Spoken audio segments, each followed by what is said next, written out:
Bonjour à tous et à toutes. Bienvenue au séminaire mensuel du Centre des politiques de la Terre. Aujourd'hui, nous ouvrons un nouveau cycle de ce séminaire qui va être dédié jusqu'à juin aux infrastructures. Alors pourquoi les infrastructures? Les infrastructures sont ces grands ensembles matériels ou immatériels, routes, voies, canaux, câbles, réseaux, qui organisent, structurent et irriguent l'espace dans lequel nous vivons. Elles connectent nos sociétés à différentes ressources, à différents écosystèmes et elles ont des effets sur la connectivité des écosystèmes entre eux.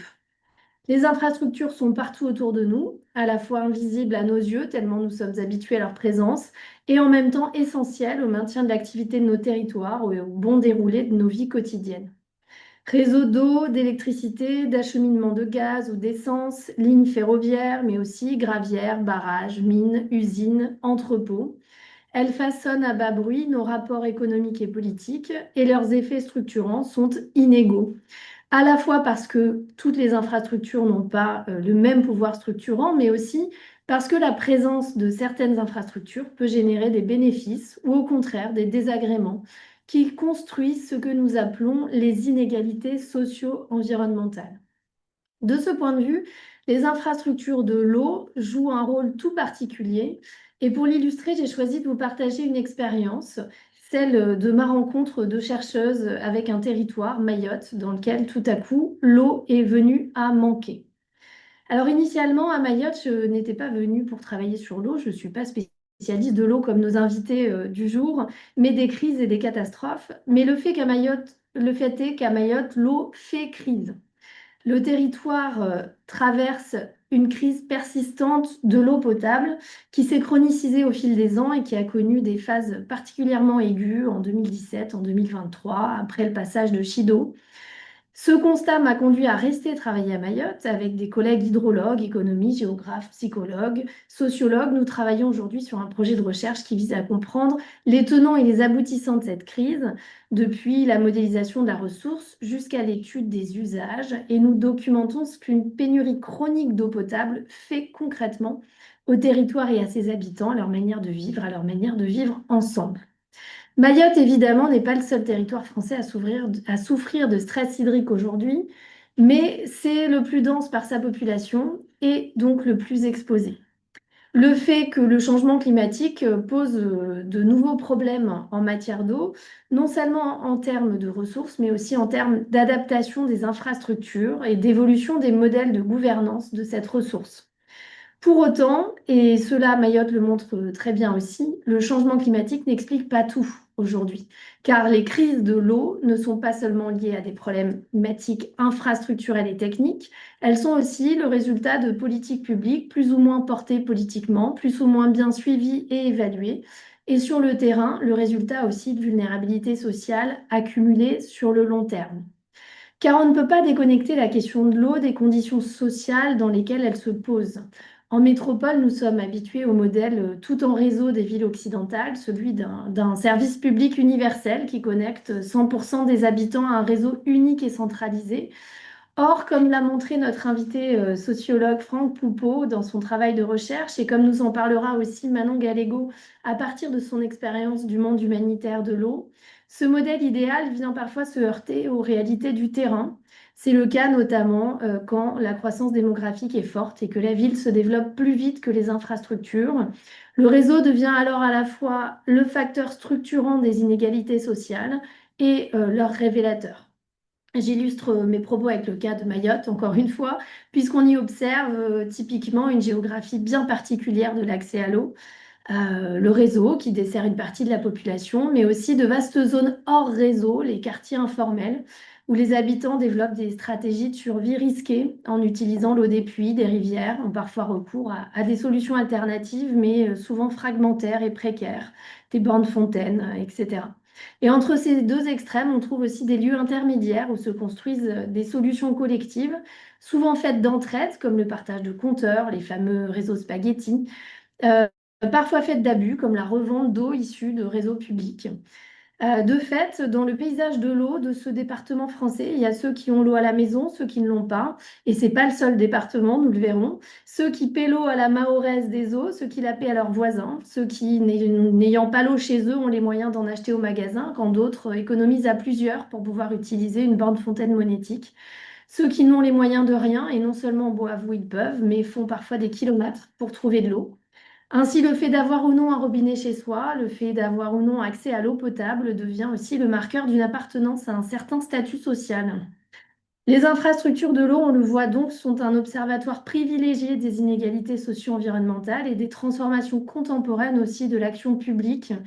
Et dans cette séance de séminaire, construite davantage comme un dialogue que comme une suite d'exposés magistraux, nous essaierons de mettre au jour les choix, les arbitrages, les rapports de pouvoir aussi qui façonnent la vie autour de ces infrastructures de l'eau. Comment se sont transformés les problèmes publics liés à l'eau? Qui gouverne l'accès à l'eau? Avec quels outils? Quels savoirs? Pour quel public? Selon quelle temporalité? Pour explorer ce sujet ô combien complexe, nous aurons donc le plaisir d'accueillir Manon Gallego et Franck Poupeau, que je vais présenter. Donc Manon s'engage depuis près de 20 ans sur les enjeux du mal logement et de l'accès aux services urbains essentiels pour les populations les plus précaires. Urbaniste de formation, son parcours s'est construit au croisement de l'action humanitaire et des politiques publiques à travers une dizaine d'années consacrées à la gestion de programmes en contexte de crise et de catastrophe, du Pakistan à la République démocratique du Congo, en passant par le Liban, Haïti, la Côte d'Ivoire, l'Irak et le Tchad. Depuis mars 2020, Manon dirige les programmes France de l'ONG Solidarité Internationale, organisation spécialisée dans l'accès à l'eau, à l'hygiène et à l'assainissement. À travers cette fonction, elle interroge les écarts persistants entre la reconnaissance internationale de ces droits, consacrés comme fondamentaux par l'ONU en 2010, et leur mise en œuvre effective sur le territoire français.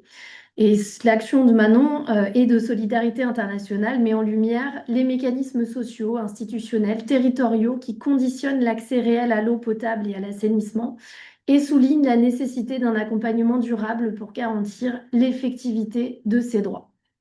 Et puis Franck Poupeau, Franck qui est sociologue, directeur de recherche CNRS au Centre de recherche et de documentation sur les Amériques à l'Université Sorbonne Nouvelle.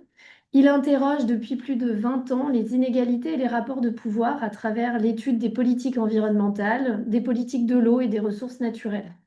Des périphéries urbaines de France aux Amériques, de la Bolivie à l'Arizona, ces recherches dévoilent les tensions entre impératifs écologiques et logiques économiques en éclairant les luttes sociales qui en découlent. Inspiré par Pierre Bourdieu, il défend une sociologie de terrain qui questionne les formes de domination à l'œuvre dans les transformations écologiques.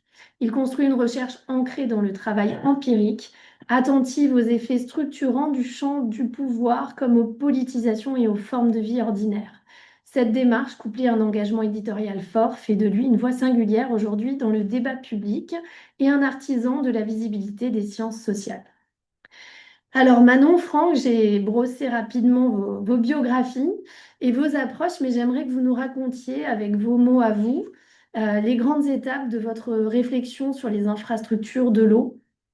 Donc peut-être avant de vous laisser la parole, de bien préciser à ceux qui nous écoutent que nous avons environ 1 heure d'échange et que nous aurons un temps de discussion à la suite de ces échanges avec vous tous. Donc n'hésitez pas à poser vos questions sur le chat si vous en avez au fil de l'eau et puis on prendra ce temps-là en fin de dialogue. Donc peut-être on va démarrer avec Manon. Manon, alors peut-être nous dire qu'est-ce qui t'a amené à passer de l'urbanisme à l'eau, quel est le rôle aussi de solidarité internationale sur l'eau, nous présenter un petit peu l'association, les territoires sur lesquels vous intervenez, de quelle manière, puisque dans le public, on a des personnes qui connaissent bien cette question de l'eau, mais aussi des personnes qui en sont moins familières. Donc l'idée, c'est aussi de pouvoir présenter un petit peu tout ça et de poser ce cadre-là. Donc, je te laisse la place, Manon. Euh, du coup, la trajectoire, je dirais, qui m'est personnelle, elle est vraiment liée à la rencontre avec le secteur humanitaire, c'est-à-dire que les enjeux vraiment de qualité de l'eau, de niveau d'accès des populations les plus affectées par des crises et des catastrophes, des conflits armés. Euh, c'est la réalité la plus prégnante finalement des besoins en matière d'infrastructure sur ces zones de conflit. Donc ça s'est imposé relativement de manière évidente que la réponse en milieu urbain, elle, nécessite une forme de technicité sur ces approches et questions d'enjeux vitaux d'accès à l'eau et à l'hygiène et à l'assainissement.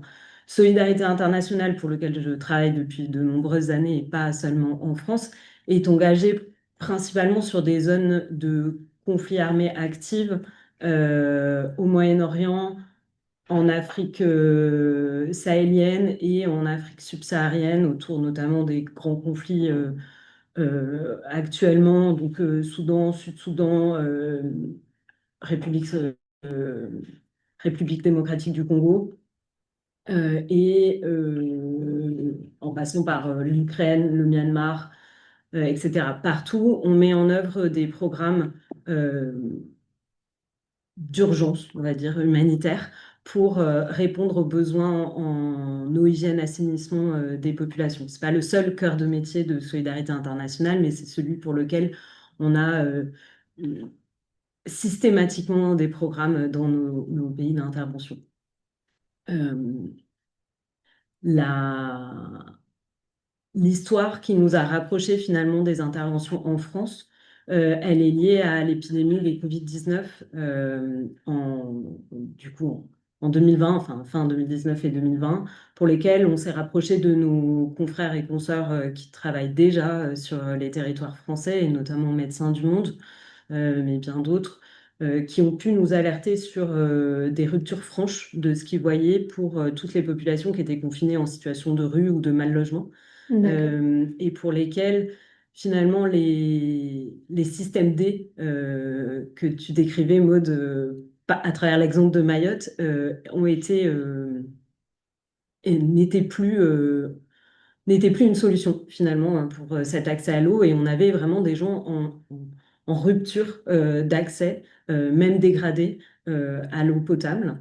Et c'était à nos portes vraiment autour de nous et en tant qu'association ONG française et avec un siège à Clichy, on a été rapidement investiguer du coup les situations dans le pourtour parisien et sur ces lieux qu'on appelle bidonvilles, squats, situations d'encrompement pour y apporter des mesures d'urgence et d'accès à l'eau.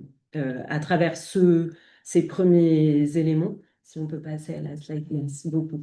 À travers ces premières interventions, on a ouvert d'autres activités dans différentes villes de France. Aujourd'hui, on est présent en Île-de-France, à Lille, à Nantes-Angers, côté Atlantique, dans le sud de l'Hexagone, à Toulouse, Montpellier et Marseille, et sur le territoire ultramarin de Mayotte.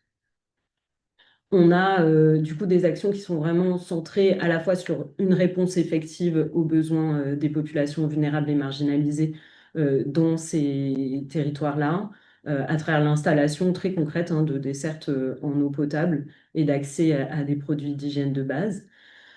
On travaille sur certains lieux de vie à d'autres champs de ce qu'on appelle le champ de l'eau, hygiène, assainissement, donc avec question d'infrastructures sanitaires et notamment tout ce qui va être réduction des risques qui est lié au mal logement sur ces lieux de vie. Et la, la particularité, je dirais, d'une intervention sur le territoire français, c'est comment ça s'inscrit dans une durée. Parce que la réponse d'urgence n'est pas du tout une réponse satisfaisante au long terme. Ce qui est intéressant, c'est en faisant, montrer que c'est possible déjà de répondre. Aussi donner un état des lieux de la réalité de ce qu'est la couverture en eau ici. Tu le disais, Maud, il y a, a priori, on est habitué en Hexagone à ce que toutes et tous soyons raccordés à un réseau de distribution. C'est pas le cas. Il y a des gens qu'on considère non raccordés, y compris sur les territoires hexagonaux, qui sont nos voisins et qui n'ont pas pour autant accès à ces infrastructures de réseau qui coulent sous leurs pieds.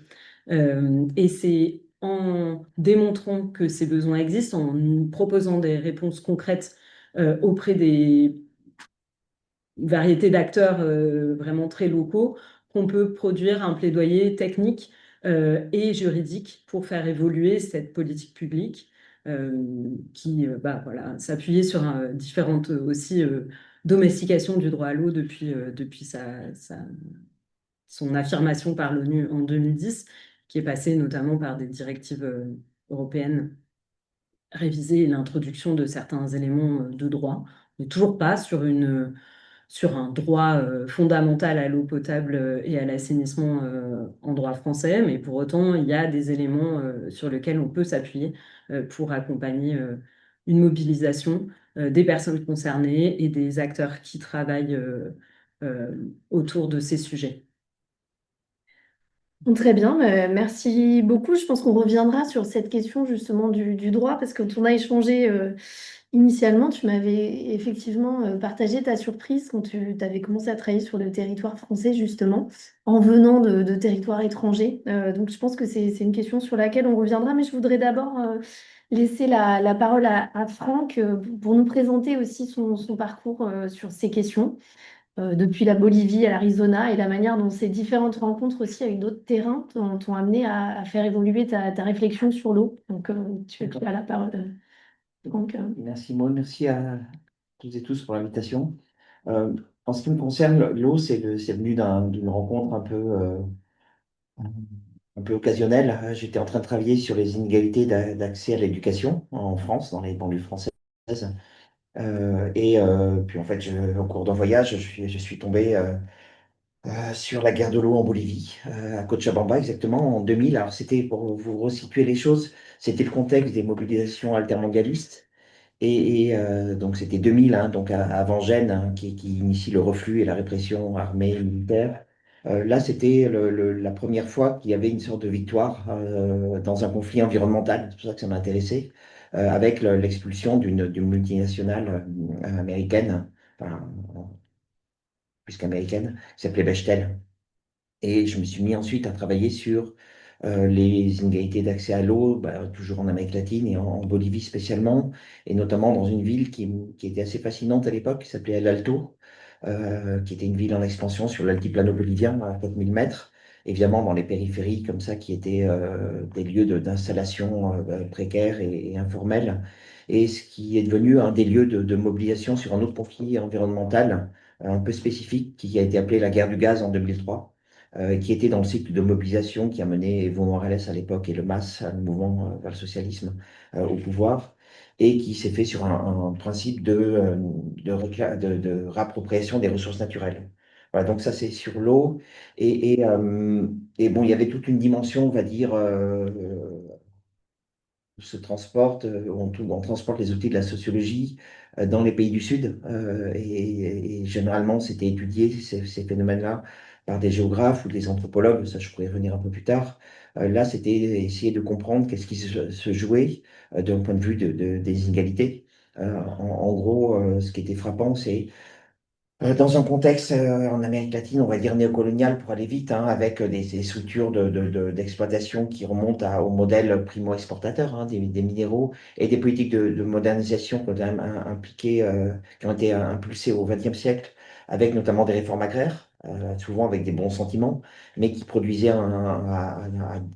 des degrés divers et des rythmes divers dans les pays du Sud, notamment en Amérique latine. Je pense que c'est des formes différentes en Asie, en Afrique, mais en Amérique latine, des migrations rurales vers les villes et des phénomènes d'installation dans des périphéries en expansion. Et ça, c'est un peu dans la plupart des pays. Il y a à Caracas, à Lima, il y a eu ça au Brésil, dans beaucoup de villes. Voilà, je pourrais multiplier les exemples. Bogota aussi, et voilà. Donc, quel était le phénomène qui se produisait ici? C'était que bah, des gens s'installent pour plein de raisons, notamment liées au problème d'accès aux terres dans le monde rural, et commencent à établir de façon informelle et non légale des quartiers nouveaux. Et ça met tout un temps de latence pour être reconnu. Et quand vous installez comme ça, ben, vous installez dans des zones qui sont évidemment sous-équipées, puisqu'il n'y a pas il n'y a pas d'infrastructure. Il faut d'abord faire reconnaître légalement la planimétrie, grosso modo. Et ensuite, j'avais calculé dans les enquêtes que j'ai faites à l'Alto, vous avez grosso modo 3 ans de démarches à faire pour obtenir quelque chose comme de l'électricité, à peu près 5 à 7 ans pour l'accès à de l'eau, avec des pilétas publics, à ce qu'on appelle des robinets de quartier, voire un peu plus ensuite pour le gaz et le reste des infrastructures comme des routes un peu consolidées. Voilà. Donc ça, c'était la première étape bon, on est un peu plus impressionné par la dimension. Alors, c'est pas des situations d'urgence aussi criantes que ce que vous gérez dans des cas voilà, de bidonville. Alors, c'est pas très très loin non plus, hein, mais c'était notamment des structures consolidées avec des bâtiments en adobe, des toutes petites maisons en adobe, c'est-à-dire en torchis, grosso modo. Euh, voilà, c'était alors à 4000 mètres, le non-accès à l'électricité, et tout ça, c'est ouais, c'est quand même c'est très dur à vivre. Voilà. Ensuite, j'ai eu la chance de pouvoir diriger une structure du CNRS à l'Université d'Arizona.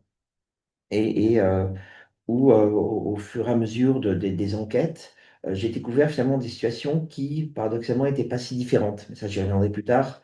Mais c'est-à-dire le même problème d'inégalité d'accès à l'eau, avec ce qu'on appelle aux États-Unis l'urban sprawl, hein, dans cette zone qui est la Sun Belt du sud des États-Unis, c'est-à-dire qui s'est construite de façon très, très accélérée, comme les villes du Sud à partir des années 30-40, grâce d'abord à l'automobile et à l'air conditionné, parce que vous avez quand même des températures qui peuvent aller très très haut, mais où finalement il y avait également des inégalités très très fortes. Je me rappelle donc à Tucson où je vivais, des inégalités très très fortes entre les quartiers sud de la ville, qui étaient très très peuplés par des migrants mexicains, plus ou moins légaux, dans des types de caravanes près de l'aéroport, mais aussi dans d'autres quartiers nord qui étaient beaucoup moins marqués ethniquement et qui étaient plus marqués par des formes de pauvreté euh, classiques. Et là, il y avait le même problème en fait d'inégalité liée à l'accès au réseau.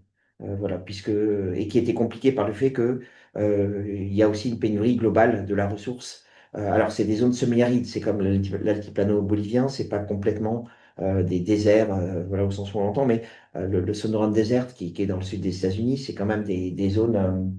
Voilà, donc vous avez, c'est une espèce de zone. Alors, peut-être que juste avant, dans la diapo 11, je crois, ou 10, il y a un truc sur, non, sur les luttes en Bolivie. Là, je vous ai transmis ça un peu improvisé, Oui, oui, ce que j'ai retrouvé. sur la Bolivie, bien sûr. Ouais, voilà. Celle-ci? Non, non, avant. Ouais, voilà, la guerre de l'eau, voilà. Ça, c'est le Chabamba, c'était quand même assez impressionnant. Euh, voilà. Donc, paradoxalement, l'interrogation sur l'eau, c'est aussi la surprise de trouver le même type de problème lié à des inégalités d'accès et à finalement le fait que ce qu'on pense un peu naturel, j'y reviendrai plus tard ici en Europe, et qui est en fait pas si vieux que ça, mais le réseau, les réseaux urbains qui équipent aussi donc les campagnes enfin, qui, depuis 40-50 ans, qui ont occupé les campagnes de plus en plus, ce réseau urbain qui me semble naturel et pas si évident que ça dans tout un ensemble d'autres contextes urbains, au sud comme au nord.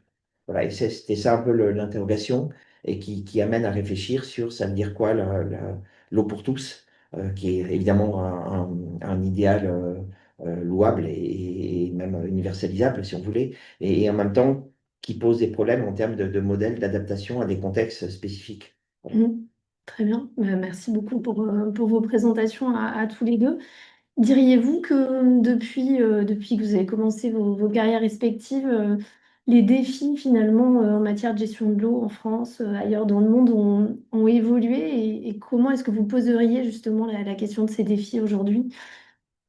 Franck, peut-être que tu peux nous en dire un peu plus, notamment sur le développement des infrastructures de l'eau au fil du temps, ce modèle universel dont tu nous as parlé, et puis ta perception de l'évolution de ces défis. Ouais. Alors, en fait, quand on parle d'infrastructure de l'eau, je pense qu'il faudrait différencier les types d'infrastructures. J'ai fait référence au réseau urbain classique, hein, qui est le tout en réseau, qui est aussi lié au tout à l'égout pour nous, quoi, dans les secteurs urbains, un peu moins dans le monde rural. Bon, il y a beaucoup de choses écrites là-dessus. Là, je renvoie aux travaux très connus de Bernard Marquet, de Dominique Laurin, notamment. Aujourd'hui, plus de Gabriel Boulot aussi, Catherine Baron. Voilà, beaucoup de géographes ou de politistes par ailleurs. Voilà, donc ce modèle du tout en réseau qui est un peu naturalisé pour nous. Mm. Voilà, parce qu'on ne se rend pas compte que ce que c'est que d'avoir l'eau à domicile, etc. Enfin, si on se rend compte, mais voilà, quoi. Euh, il y a d'autres types d'infrastructures. J'allais dire les plus visibles, c'est ces grandes infrastructures, hein, c'est ce qui est aujourd'hui souvent appelé les grands projets inutiles. Alors, il y a eu beaucoup l'accent sur les méga-bassines, mais ça, c'est encore autre chose. Mais les grandes infrastructures, c'est c'est des barrages, des canaux aussi, qui ont permis l'établissement de ce réseau urbain dont je vous parlais auparavant. Par exemple, Paris, voilà, pour faire venir l'eau de Paris, il y a des canaux qui acheminent l'eau sur 300 km. Voilà. Aux États-Unis, vous avez des barrages. Je crois qu'il y a une rivière sur les milliers de rivières américaines qui n'a pas de barrage, vous voyez. Et c'est aussi des infrastructures qui servent à l'hydroélectrique par exemple. Donc, c'est des transferts d'eau d'une zone à une autre. Ces transferts d'eau qui ont eu souvent une histoire de violence et d'expropriation, par ailleurs. Je vous renvoie un livre magnifique de Mark Kessner sur les États-Unis qui s'appelle Cadillac Desert. Il y a aussi des vidéos YouTube qui racontent toute cette histoire des spoliations et comment l'idéal de la mairie des petits propriétaires est venu au tournant du 19e siècle et 20e siècle un- une réalisation en faveur de l'agro-industrie sur place, et donc qui a nécessité l'approvisionnement de plus en plus de grandes quantités d'eau. Donc la construction de barrages, voilà, donc là vous êtes à la frontière Arizona-Californie et Mexique de l'autre côté, et vous avez le All American Canal hein, qui est construit au début du XXe siècle et qui longe les grandes dunes de sable et qui approvisionne notamment l'Imperial Valley qui est à la frontière Arizona-Californie. Imperial Valley où se produisent à peu près 90% des salades américaines, voilà, et qui est 40 mètres sous le niveau de la mer et qui est une zone totalement désertique et qui est approvisionnée avec des structures d'irrigation énormes. Voilà, alors, irrigation, j'en profite du coup. Le troisième type d'infrastructure pour moi, il y en a sans doute d'autres là, mais c'est celle auquel je pense quand on est dans le domaine des études sur l'eau, c'est évidemment les structures enfin, les infrastructures qui sont souvent de moins grande taille, quoique, et qui sont liées à l'irrigation. Mais du coup, souvent associées à des formes de gestion communautaire. Voilà, c'est pour ça que souvent il y a des glissements. On parle d'auto-organisation des formes de gestion de l'eau, mais ce qui est effectif en matière d'irrigation, dans une communauté andine, par exemple, il y a pas mal de travaux sur cela depuis des décennies, n'est pas forcément transposable en milieu urbain sur la gestion d'un petit réseau d'eau potable, par exemple. Voilà. Là, simplement parce que les structures d'irrigation, il y a des tours collectifs, il y a pour l'entretien, pour le nettoyage et pour les formes de distribution aussi, d'acheminement. Voilà, donc ça fait une réflexion assez différenciée à avoir. Et quelque part, c'est intéressant de voir comment tout ça s'imbrique aussi. Enfin, c'est un petit peu une typologie sommaire que je vous fais. En France, je ne sais pas, pour ceux qui ont grandi dans le monde rural, les vieilles fermes étaient installées près des points d'eau. Il y avait des formes aussi de gestion communautaire qui n'étaient pas exactement évidemment les mêmes que les formes de gestion qu'on trouve dans les Andes ou en Afrique. Voilà, mais il y a des formes d'accès où on pourrait dire des constantes qui, sous des formes apparentes différentes, vont se retrouver hein, sur cette probabilité des formes de gestion d'eau et l'exigence de règles collectives pour le faire. Cette exigence de règles collectives, on a l'impression que ça disparaît un peu dans nos formes de réseau urbain un peu universel, puisque ben, c'est un opérateur qui nous approvisionne. euh, voilà. Et ça, on pourra en parler Ouais, ça après. invisibilise Ça finalement. invisibilise. Mm. Et toi, Manon, par rapport aux défis justement que Solidarité Internationale identifie aujourd'hui, est-ce que c'est des choses qui ont bougé, qui évoluent vite, qui évoluent tout court? Comment est-ce que tu vois les choses, toi, de ton côté, de ton point de vue humanitaire, justement? Euh, Bah, peut-être expliquer un peu la construction. Enfin, l'humanitaire, c'est énormément professionnalisé dans dernières années, on va dire. Et du coup, l'existence même d'un domaine d'expertise sur l'accès à l'eau, l'hygiène et l'assainissement s'est construit aussi dans cette logique de professionnalisation. Euh, Partant de là, elle s'est beaucoup tournée sur des solutions techniques pour pouvoir répondre de manière efficace aux besoins en eau potable sur des situations extrêmement délicates et complexes. Euh, et c'est vraiment, je dirais, la tendance qui a été poussée jusque dans les années 2010. Ce qui est traversé, enfin les défis auxquels nous on fait face, et je pense les tendances sur lesquelles on travaille en tant qu'acteur humanitaire spécialiste sur l'eau, c'est déjà le développement d'une approche basée sur les droits. Et là-dessus, je vous renverrai sur tous les travaux qui ont pu être faits par le réseau du coup, de la coalition eau et notamment nos confrères du Secours islamique France qui avaient fait un très beau dossier sur ce sujet, c'est comment avoir une approche en EHA, donc en eau, hygiène, assainissement basé sur les droits fondamentaux. Ça, c'est le premier point.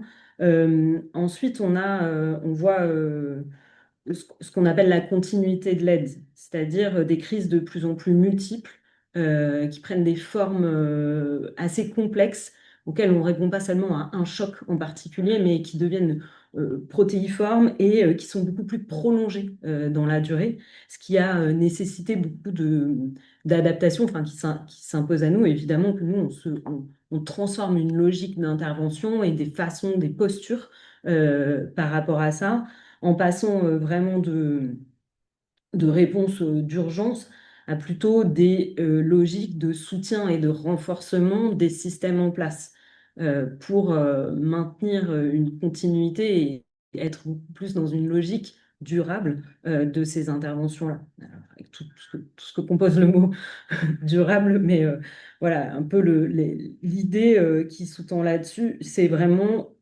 on sort d'une aide qui visait uniquement à rétablir un accès physique à l'eau, donc avec une infrastructure ou des capacités locales à le mettre en œuvre, vers vraiment des solutions qui sont beaucoup plus sur des systèmes intégrés, de gestion intégrée de la ressource en eau, avec cette vision beaucoup plus qui se décentre finalement que de la solution de l'accès à l'eau potable pour l'usager, mais qui va penser l'eau dans tout son système et dans tous ses cycles et ça a été un changement pour nous qui s'est voilà, opéré, qui s'opère à l'heure actuelle.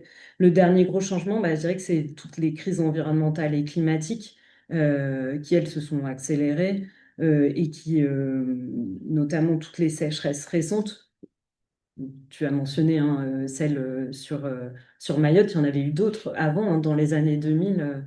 Mais effectivement, on voit une accélération, une forme de régularité quasiment dans ces formes de sécheresse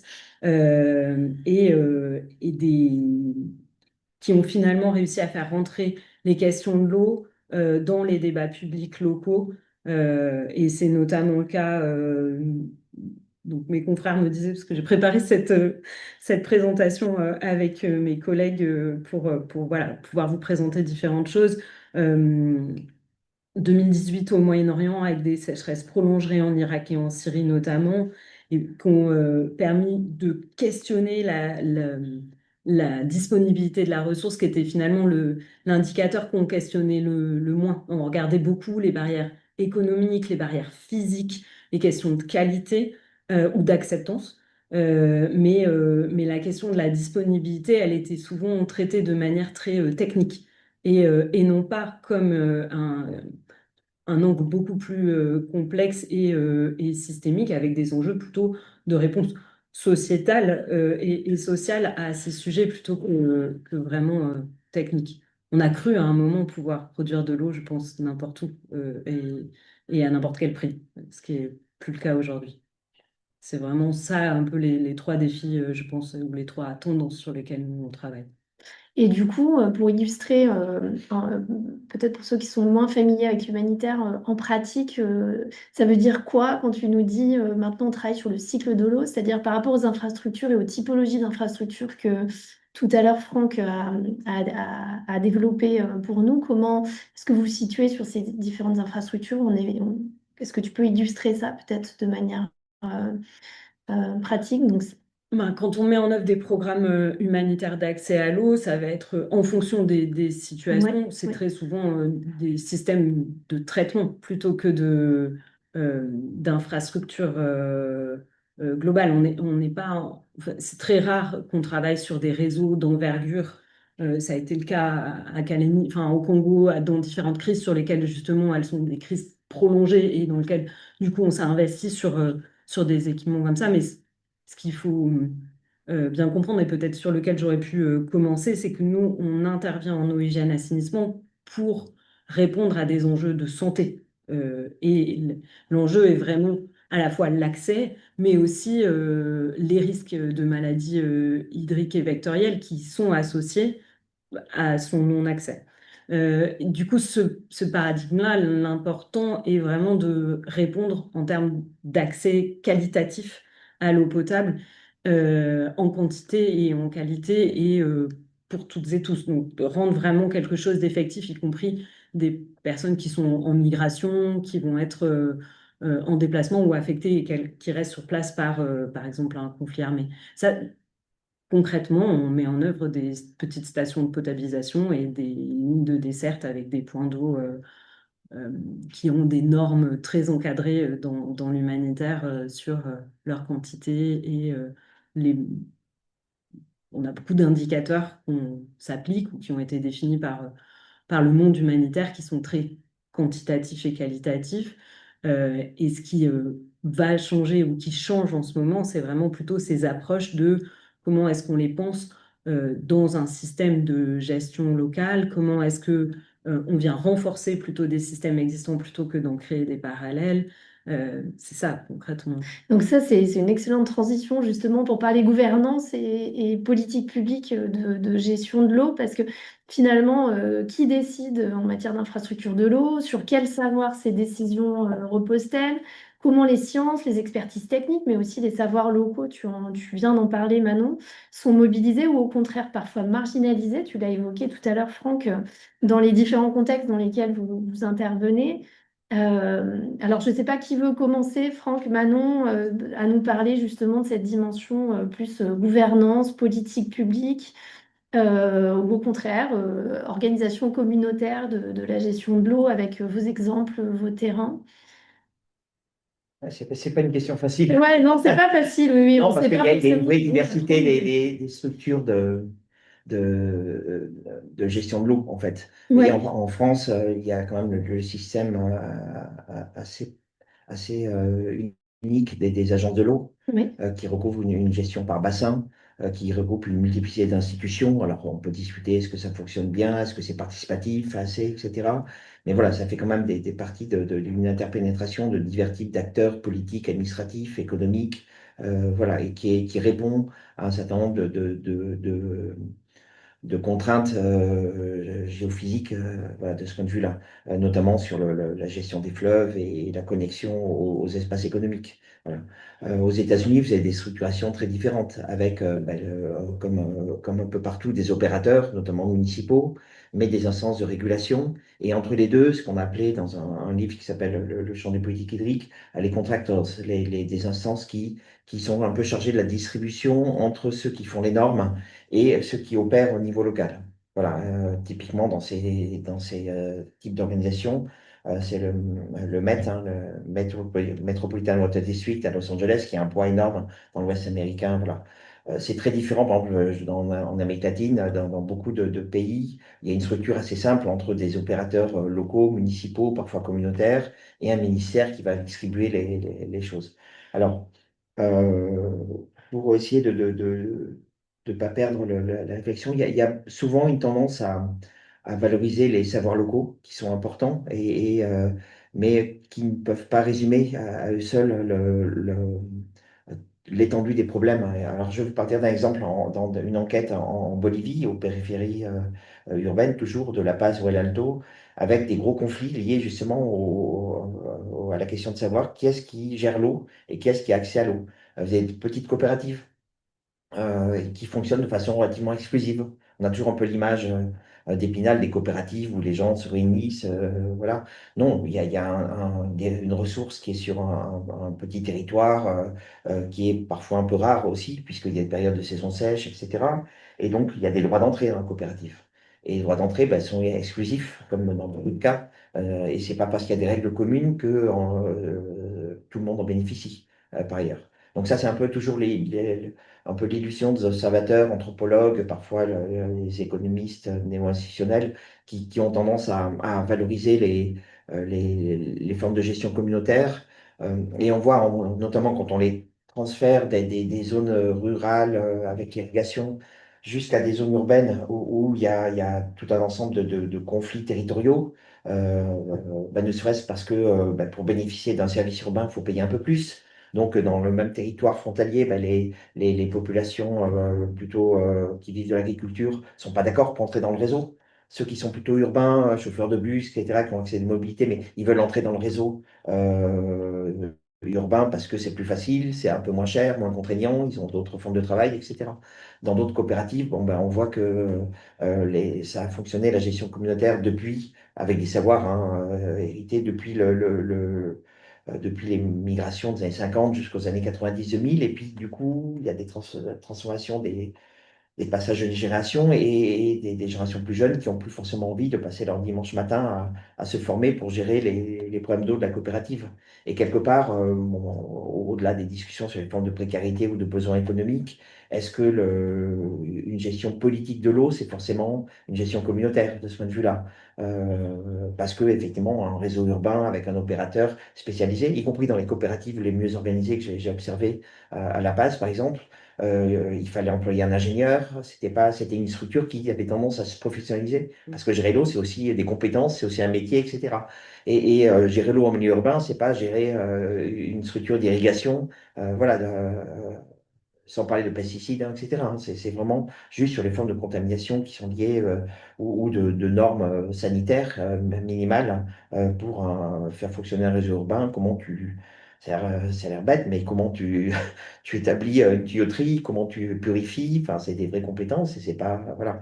Du coup, ça fait aussi transférer la discussion sur les savoirs, on pourra peut-être y revenir, mais c'est aussi pour dire que un des résultats des enquêtes qui ont été menées à 20 ans d'intervalle, c'est que les seules coopératives qui ont un peu survécu dans ces transferts du rural à l'urbain, je simplifie, hein, mais ça a été les coopératives qui ont su se mettre dans un processus institutionnel faisant appel à l'État. Et là, c'est souvent un peu le grand oublié des réflexions sur l'eau, l'État. Alors, qui était très présent dans un certain type de réflexion marxiste, on va dire, sur les grandes infrastructures. Je vous renvoie aux travaux de Wittfogel sur le despotisme oriental, qui montrent qu'en fait, les grandes infrastructures sont créées en Asie. Euh, alors, il parle des Mongols, il parle de la Chine, il parle de l'Inde, sont créés en Asie pour répondre aux besoins de ces enfin, ces grands besoins d'irrigation et que l'État se construit sur cette nécessité-là. Et ça a été beaucoup transposé à l'Ouest américain, qui s'est aussi construit sur les grandes infrastructures hydriques dans les travaux de Donald Worcester. Son fameux livre qui s'appelle Rivers of Empire, qui n'est pas traduit encore, mais qui est un livre incroyable qui étudie la création d'une société hydraulique. Hein, les Américains aiment bien se donner l'image de la frontière, de la conquête individuelle, mais tout ça, ça n'aurait pas eu lieu s'il n'y avait pas eu ces gigantesques travaux. On a Wendell Dam, hein, les grands barrages, le Hoover Dam, etc., dans l'Est américain, qui sont surveillés par l'armée. Enfin, oui, c'est l'État qui est présent, en l'occurrence c'est fédéral, pour garantir une gestion de toutes ces infrastructures. Et voilà, donc ça repose un peu différemment, et c'est pareil en France. Finalement, on est beaucoup polarisé il y a sûrement sans doute à juste titre, hein, sur la Générale des Eaux, sur la Lyonnaise des Eaux, enfin c'est les anciens noms il y a 20 ans. Mais ça a tellement changé de nom depuis que c'est dur à suivre entre Andéo, etc., puis de restructuration dans tous les domaines des services urbains.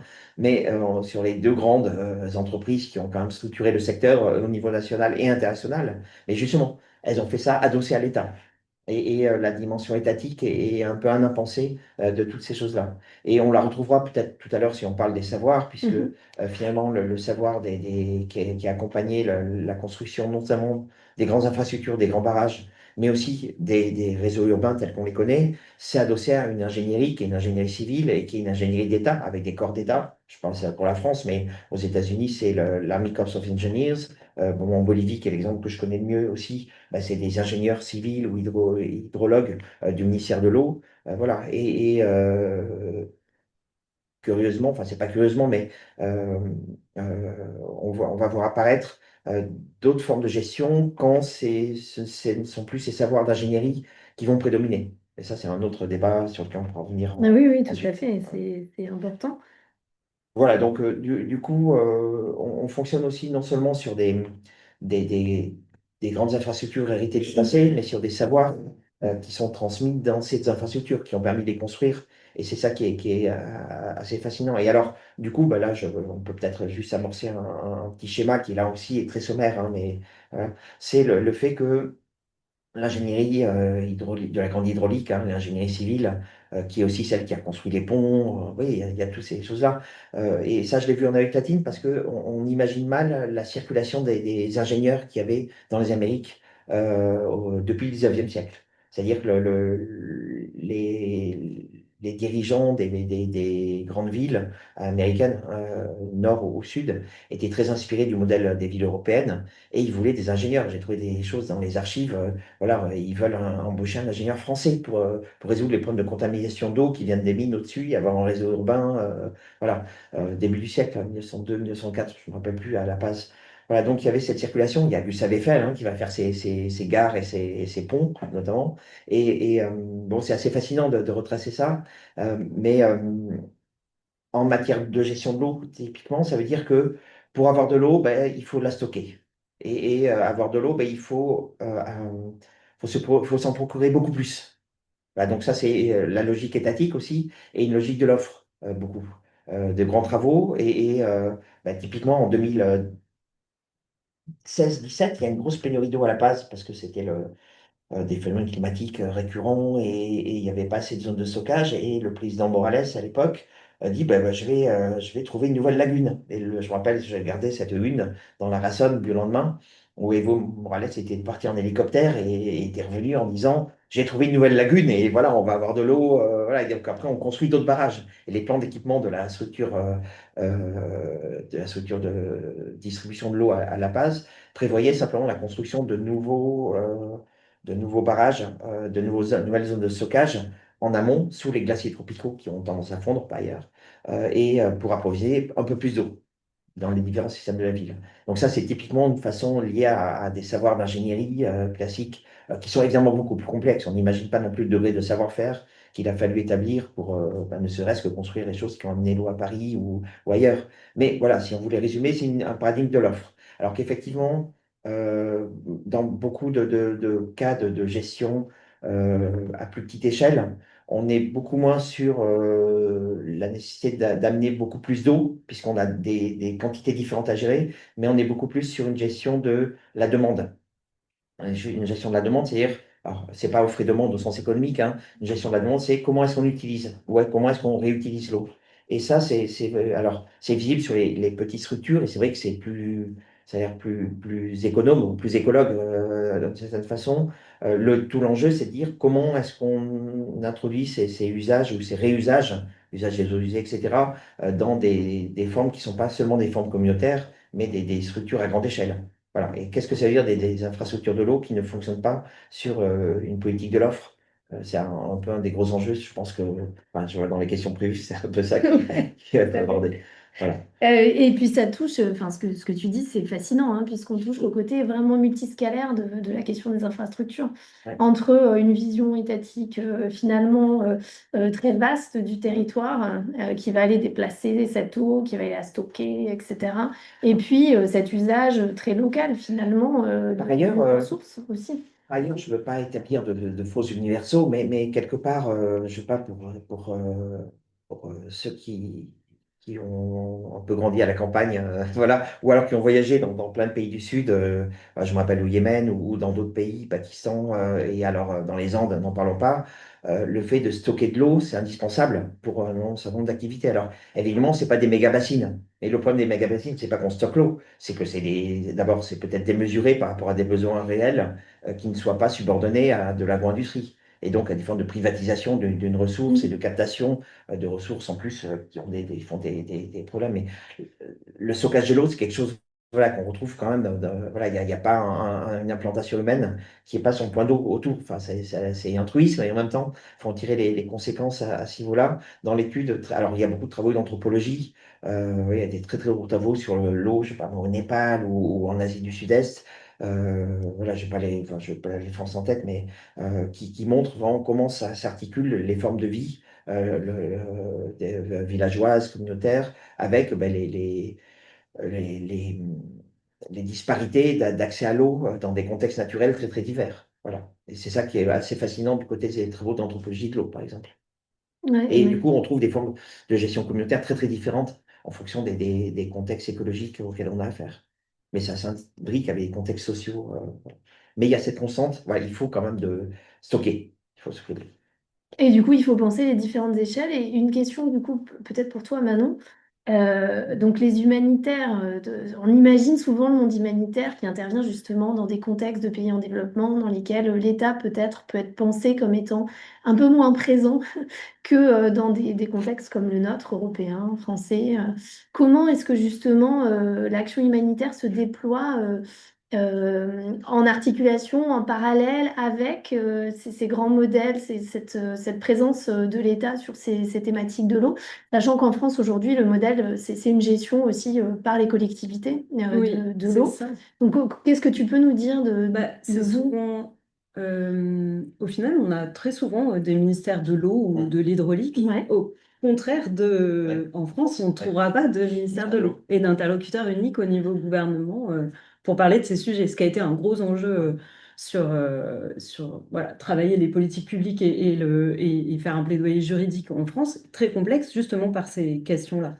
Donc, ça a été une surprise, ça notamment. Effectivement, tu me l'avais mentionné, que oui, quand vous êtes arrivé, vous avez commencé à travailler sur l'eau en France, hein, une des problématiques pour vous, ça a été d'identifier vos interlocuteurs, en fait. exactement. C'est Parce ça? que malgré voilà, la décentralisation par bassin d'un certain nombre de sujets, très vite on s'est rendu compte que ces organes-là, un type agence de l'eau, sont beaucoup plus centrés sur les enjeux écologiques et économiques, beaucoup moins sociaux et sociétaux, et ont une vision extrêmement économique des choses.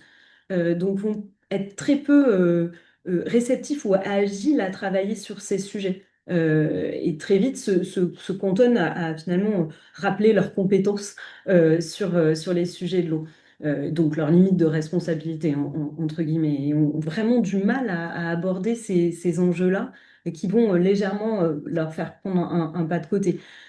Ce qui nous a choqué, nous, en arrivant sur les territoires français, c'est plusieurs choses. C'est déjà l'absence, malgré un cadre réglementaire extrêmement poussé, qu'on n'avait jamais vu d'ailleurs, parce qu'on l'avait pas, enfin, qu'on n'a jamais vu aussi poussé, c'est un cadre réglementaire qui régit un service marchand à un abonné et pas du tout, enfin très très faible en matière de travail d'universalité d'un service public. Donc d'aller questionner un certain nombre de points d'eau publics. Il n'y a pas de ratio de points d'eau publics ou de fontaines effectives dans le cadre juridique français. Mm. Ça n'existe pas. Et ça se construit par l'histoire de ce moment où on a réussi où on s'est dit, on va raccorder tout le monde avec ces réseaux universels. En l'occurrence, c'est pas le cas. Et c'est pas le cas. Et ce qu'on se rend compte, outre les formes vraiment de vulnérabilité, d'extrême vulnérabilité et de marginalisation sur les territoires hexagonaux, ce qu'on se rend compte, c'est surtout une forme de difficulté systémique des territoires ultramarins. Tu as parlé de Mayotte, mais c'est pas le seul territoire ultramarin Tout à fait. français sur lequel il y a d'énormes difficultés en matière d'accès à l'eau. Les Antilles, la Guyane et bien d'autres sont des territoires sur lesquels il y a vraiment des situations relativement exceptionnelles quelqu'un sur le chat a du coup envoyé les travaux de Malnico sur une comparaison entre il me semble, la Guyane et la Réunion. Voilà, il y a quelque chose qui s'est produit ou pas produit dans les territoires ultramarins sur lesquels on a cru penser calquer des modèles de l'Hexagone et qui n'ont pas forcément abouti, ou en tout cas qui ne sont pas au niveau de qualité de ce que sont les territoires hexagonaux. Et ça, c'est un deuxième constat extrêmement choquant par rapport à l'intervention dite humanitaire ou sociale en France sur les sujets de l'eau. Les définitions normatives ou l'absence de définition normative est tellement criante qu'il n'y avait pas d'interlocuteur. Enfin, quand on est arrivé au moment du Covid, on n'identifiait pas d'interlocuteur unique capable d'être mis en responsabilité vis-à-vis de besoins en eau de population qui seraient sur un territoire. On nous renvoie la balle systématiquement entre plutôt des organes techniques, donc des directions cycle de l'eau, des services, où vraiment cet angle très technique, on nous dit, bah là, c'est pas chez nous, ça concerne du social. Donc, aller voir plutôt la commune, le conseil départemental, euh, voir, bon, là, on est sur un gros enjeu sanitaire, hein, puisqu'on utilisait évidemment ces arguments sanitaires autour du besoin en eau des populations qui étaient en interdiction de faire plus d'1 kilomètre. Or, parfois, les systèmes D, ils se trouvaient être le stade qui était à 3 kilomètres, qui était lui-même fermé. Enfin, c'était très concret. Les réouvertures d'accès qu'on demandait, elles étaient très concrètes. Et on était baladés vraiment entre ces entités sociales qui nous disaient: ah, nous, c'est trop technique, on n'y comprend rien, allez voir le service de l'eau. Et des entités de l'eau qui nous disaient: bah, nous, ça, c'est du domaine du social. Ça, c'était le pronom, Donc, enfin, coincé entre les mettre en. CCAS et c'est qui typiquement Oui, les entités voilà. sociales C'est juste pour. CAS ou conseils départementaux ou toute même responsabilité au sein des EPCI en matière de protection sociale des populations d'un territoire ou de prise en charge en tout cas des besoins des plus précaires. Ça, c'était le deuxième point. Et après, l'absence de définition normative, elle est tellement loin, ou de définition juridique de réponse à ces besoins, qu'il n'y a pas non plus de quantité d'eau à l'époque. C'est-à-dire, On vas-y. arrive, il y a pas de définition, donc il y a peut-être 500 pages de code qui permet de régir les relations entre un service d'eau et un abonné. Mhm. En revanche, il n'y a rien qui définit combien une personne qui n'est pas abonnée pourrait avoir besoin ou est en droit de demander. Et ça, c'est des évolutions juridiques qu'on a vues être introduites grâce à la transposition en droit national d'une directive européenne révisée des eaux à destination de la consommation humaine et de son article 16, sur lequel, du coup, vraiment, l'Europe a demandé aux États membres de travailler à mieux comprendre qui sont les personnes vulnérables et précaires en eau, et comment y apporter des réponses concrètes, et a introduit à la fois une extension de compétences sur la compétence eau potable. Donc là, c'était très clair, on avait une clarification d'un point de vue responsabilité. Ça n'empêche pas que cette entité qui est en charge de la compétence eau potable va travailler seule ces sujets, mais par contre, c'est quand même le chef de file qui doit organiser cette réponse et cette meilleure compréhension des enjeux sur son territoire. Et deuxièmement, l'introduction d'une fourchette. Alors c'est intéressant, une fourchette quantitative, parce que on se dit, le législateur peut-être prend un peu d'avance finalement. Et au départ, on était un peu énervé, on se disait, mais pourquoi pas juste un seuil minimum à 50 litres? Et finalement, après, on a compris que cette fourchette probable de entre 50 et 100 litres permet d'introduire dans la législation la notion de besoin maximal en matière pour tout usager. Mais là, en l'occurrence, ça fléchait sur les usagers vulnérables et marginalisés, ce qui nous a au départ un peu irrités.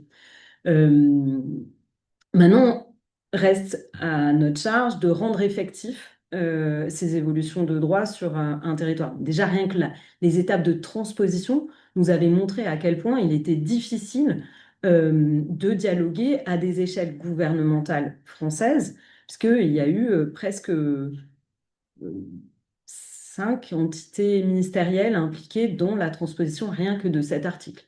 Entre euh, les directions eau et biodiversité au sein du ministère de la Transition écologique, évidemment le ministère de la Santé et la Direction générale de la Santé, des organes interministériels comme la DIAL, la délégation interministérielle à l'hébergement, à l'accès au logement, la délégation interministérielle de lutte contre la pauvreté et évidemment la DGCL, donc la Direction générale des collectivités locales au sein du ministère de l'Intérieur.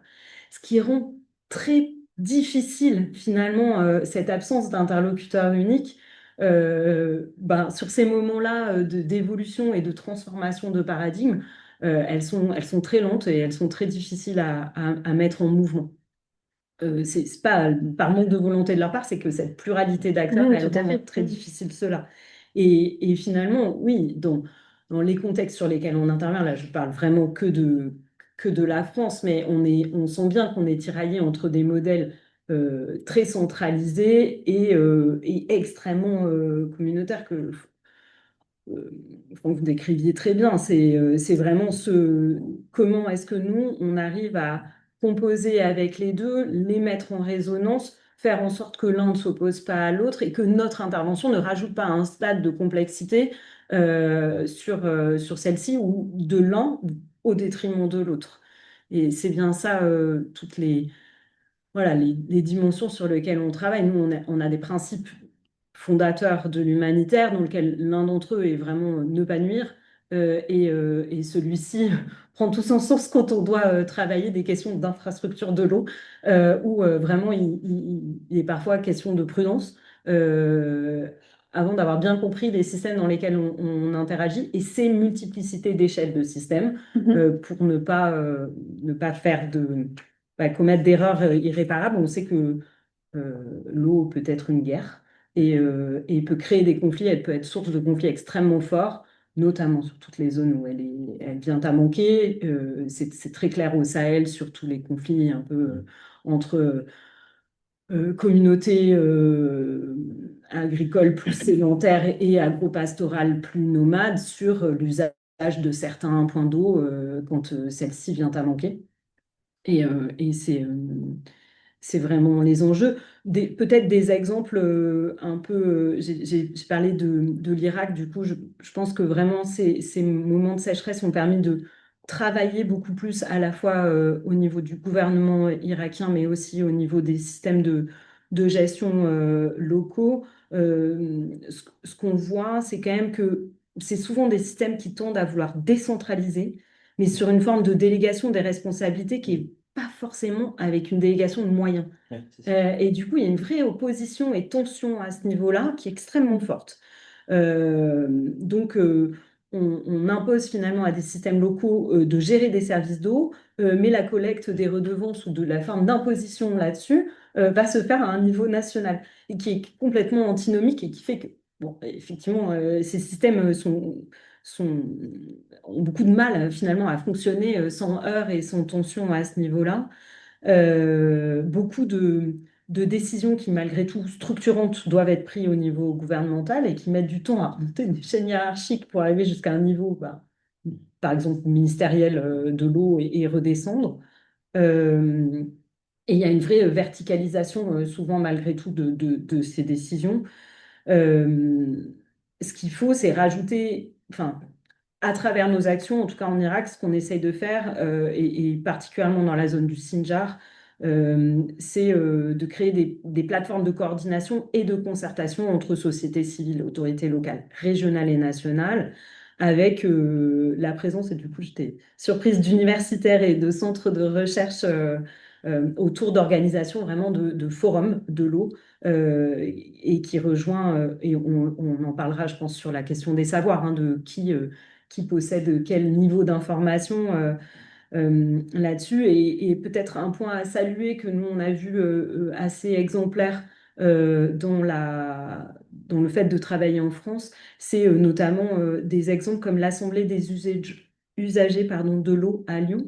Euh, donc Lyon, ville qui, en 2020, élit une nouvelle voilà, équipe sur un agenda de remunicipalisation des services de l'eau et qui va passer par un certain nombre de transformations au niveau de la façon dont ils vont gérer ces services et notamment l'ouverture du coup d'une assemblée des usagers dans lequel il y a des réelles séances de travail sur différentes thématiques, à la fois tarification, standards de qualité, etc., et qui sont discutées dans ces instances-là. Donc, euh, même en France, ça manquait, même si on a des antennes voilà, centré sur les bassins versants, c'est pas pour autant que les usagers étaient vraiment représentés ou prenaient parti. Et je pense qu'il faut pousser et soutenir ces initiatives-là, vraiment de gestion.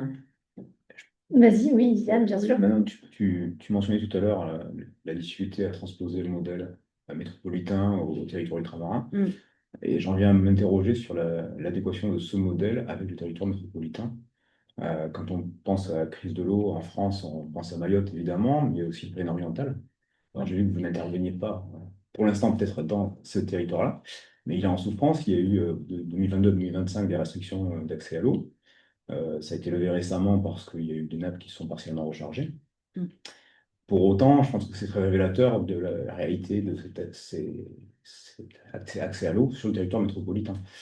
Et le modèle dont vous parliez, enfin dont tu parlais, il est peut-être pas adapté parce qu'on a l'impression que systématiquement, ces restrictions ou sont là pour réagir au coup par coup à des conditions météorologiques, comme si le problème était conjoncturel, alors qu'en fait, il est probablement structurel.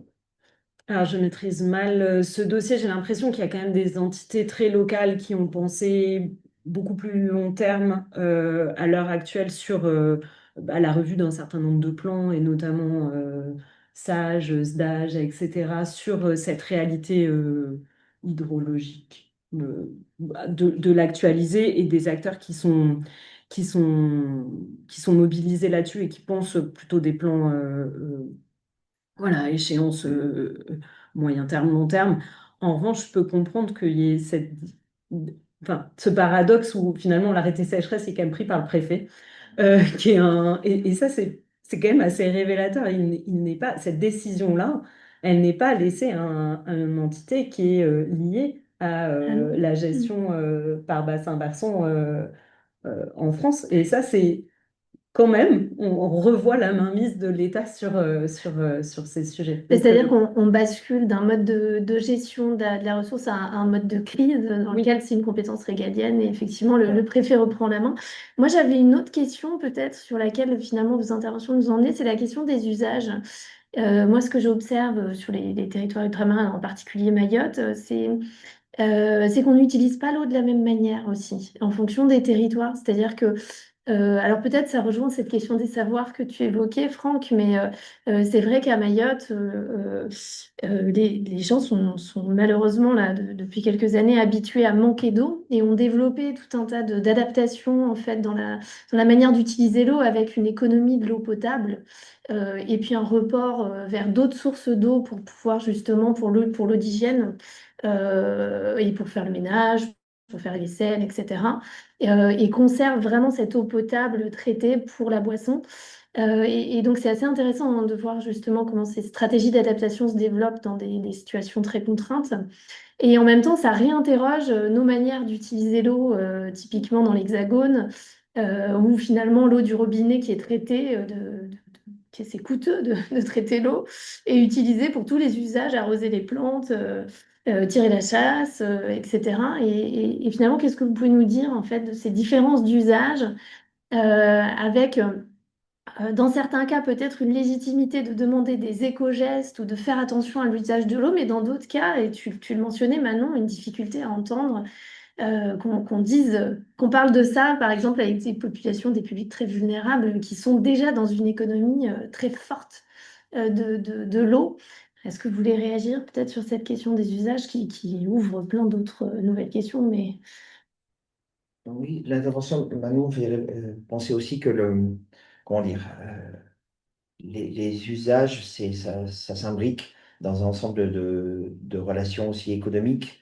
Voilà. Et il ne faut pas oublier que les gens qui sont soumis à des pénuries structurelles, vous citez Mayotte, je pourrais citer un ensemble d'autres zones en Amérique du Sud, ou du Nord, par ailleurs, sur ça. Les plus pauvres qui n'ont pas accès à l'eau payent l'eau plus cher, paradoxalement. Parce que vous faites appel souvent à des opérateurs, des camions-citernes, etc., qui sont beaucoup plus chers qu'un robinet qui vous amène de l'eau. Voilà. Alors, effectivement, il y a une dimension individuelle qu'il faut prendre en compte, mais là, je pense aux travaux, par exemple, de Bernard Barraquet sur les compteurs d'eau. Voilà, c'est pas une panacée. Voilà, c'est très discutable à tout un ensemble de niveaux qui serait trop long d'évoquer ici.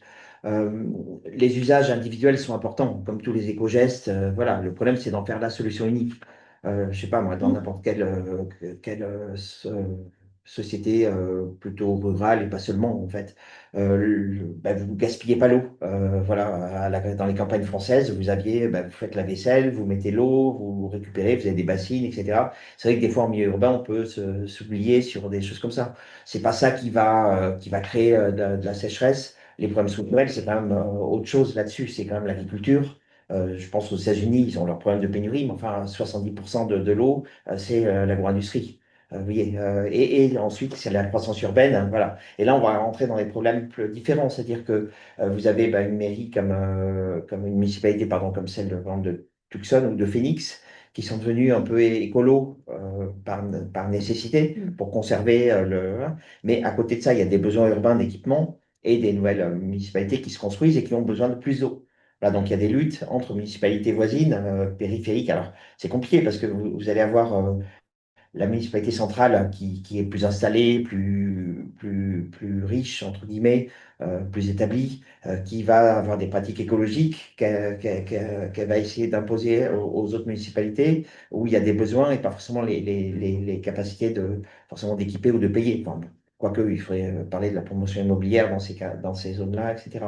Mais dans les périphéries du Sud, c'est pareil, c'est pas le budget d'eau en tant que tel. C'est pour ça que parfois je suis un peu mal à l'aise sur l'idée d'un droit à l'eau gratuit. Parce que de fait, l'eau, c'est jamais gratuit, même dans une structure communautaire. C'est un système d'échange. Alors en Bolivie, ça peut être avec la Pachamama aussi, mais avec les voisins, avec les gens qui structurent.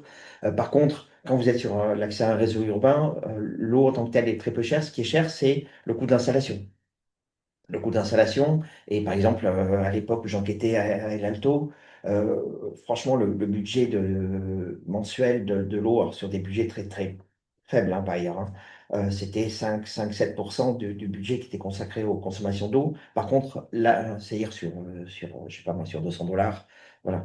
Par contre, l'accès à l'infrastructure, c'était 180 dollars. C'est-à-dire que c'était inaccessible pour la plupart. Donc, c'est là où ça réintroduit les formes de gestion, voilà, quels sont les cadres à la fois réglementaires, économiques, sur quelque chose qui est devenu un service marchand, et est-ce qu'une entreprise, y compris municipale, peut fonctionner comme une entreprise normale? Voilà, et ça, c'est un vrai débat, parce que même en Bolivie, où quand Morales arrive au pouvoir en 2006, il crée un ministère de l'eau. C'est la première fois, voilà, on s'occupe, on fait de l'environnement et de l'écologie une cause politique que le pays va porter au niveau international. Mais malgré tout, il faut que l'entreprise elle marche. Et il y avait des grands plans sur le monde rural, un peu moins sur les structures urbaines, mais il n'y a pas eu de grands plans d'équipement, même s'il y a eu une tendance à faire évoluer socialement. Voilà. Et du coup, bah, les entreprises qui ont été en gestion municipale n'ont pas vraiment marché. Que ce soit à Cochabamba ou maintenant à La Paz, où de plus en plus il y a des soucis. Voilà, c'est à chaque fois, bon, il faudrait discuter précisément. Enfin, on ne peut pas tirer des règles en général. Il faut Ouais. discuter précisément à la fois des contextes écologiques. Je connais très mal le sud de la France, mais il y a à la fois des facteurs climatiques, il y a des usages agricoles, il y a des usages urbains. Voilà, à chaque fois, il faudrait pondérer et voir. Il y a des cadres réglementaires, il y a tout un ensemble de choses. Je vous renvoie aussi là-dessus un livre qu'on a édité aux éditions Raison Agir de Sylvain Baronne, qui s'appelle L'eau, une affaire d'État, Tout à et où fait. il montre le rôle des préfets dans l'intervention régalienne. C'est pour dire, bon, bah, on a un peu écologisé, mais là, on va arrêter parce qu'il y a quand même des pressions économiques et l'important, c'est quand même d'amener l'eau vers l'industrie, quoi. Voilà. Je simplifie énormément. Voilà. Ça me fait penser en termes de livre que quelqu'un a mis l'ouvrage, enfin le nom de la chercheuse à qui je voulais faire référence, qui est Olivia Aubry. Voilà, c'est L'eau miroir d'une société sur l'Himalaya. Quand je parlais qui est un livre, bon, très, très très beau livre, je trouve, sur les formes de gestion communautaire. Voilà. Alors, du coup, une fois qu'on a, enfin, il suffit pas de dire que c'est trop complexe. ou qui c'est trop diversifié pour en tirer des règles générales. On peut voir des constantes. Après, tout l'enjeu, c'est de voir comment généraliser un certain nombre d'usages plus écologiques, pour le dire vite, et comment en faire des principes de gestion à plus grande échelle. Voilà. Et c'est vrai que, on est souvent bloqué par le fait que, penser dans le cas d'expansion urbaine, les quartiers écologiques, voilà, c'est quand même réservé à des publics qui peuvent se les payer. Il y en a en Europe du Nord, voilà, il y a même aux États-Unis où les maisons qui étaient équipées de systèmes de réutilisation des eaux, c'était pas les populations les plus pauvres de la ville. Voilà. Et tant que c'est des logiques individuelles, on ne sort pas de ce genre de choses. Alors par contre, ce que Tucson me permettait d'observer, c'était que dans le cadre d'une politique municipale ou d'un comté plus large, en utilisant les cadres réglementaires de l'État d'Arizona ou les cadres réglementaires fédéraux, qui sont en train d'en prendre un sacré coup là en ce moment, avec Trump, les fonctionnaires municipaux du comté arrivaient à établir des politiques de l'eau un peu différentes, par exemple de restauration des écosystèmes. Alors, il n'y a pas forcément de politique incitative au niveau économique pour installer ces doubles systèmes, parce que ça coûte cher, hein, réutiliser l'eau à domicile. Il faut 2 circuits, il faut des produits. Vous voyez, votre lessive que vous prenez à 3 euros voilà, au supermarché, ben là, c'est plutôt, il faut aller dans une boutique spéciale et c'est plutôt enfin, du 15 dollars, quoi. Vous voyez, Ouais. sur la même quantité, parce que c'est des produits spécifiques qu'il faut pouvoir utiliser pour les remettre dans le jardin, pour les remettre en circulation. Voilà. Donc c'est tout un ensemble budget. C'est vrai que ça, Mm. sans Mm. politique organisée et de soutien, et du coup à perte, et avec des transferts entre le budget de l'État et la redistribution vers les populations sur ça, c'est pas possible. Alors, Mhm. Mhm. ce que Tucson montrait, je vais terminer là-dessus, je vais en revenir plus tard, c'était que dans toutes les tentatives de politique, on va dire publique, municipale ou régionale, d'établir des gestions plus écologiques, plus centrées sur les usages, sur la demande. On revitalise une rivière avec les eaux usées, alors qu'elle est asséchée depuis 60 ans parce qu'on a amené tellement de bétail et il y a tellement de mines à côté, et plus il y a du coton un peu plus bas dans l'état, ou d'autres types de cultures, que les nappes sont totalement asséchées. Et l'eau du Colorado qu'on amène à grand coup de canal sur 600 km ne suffit plus à assurer tout ça. Bon, ils arrivent à revitaliser, comme ils sont formés à l'Université d'Arizona avec des types d'ingénierie environnementale, il y a une plus grande sensibilité que n'auraient des ingénieurs civils municipaux sur on va gérer le canal et s'occuper que l'eau arrive, quoi. Voilà.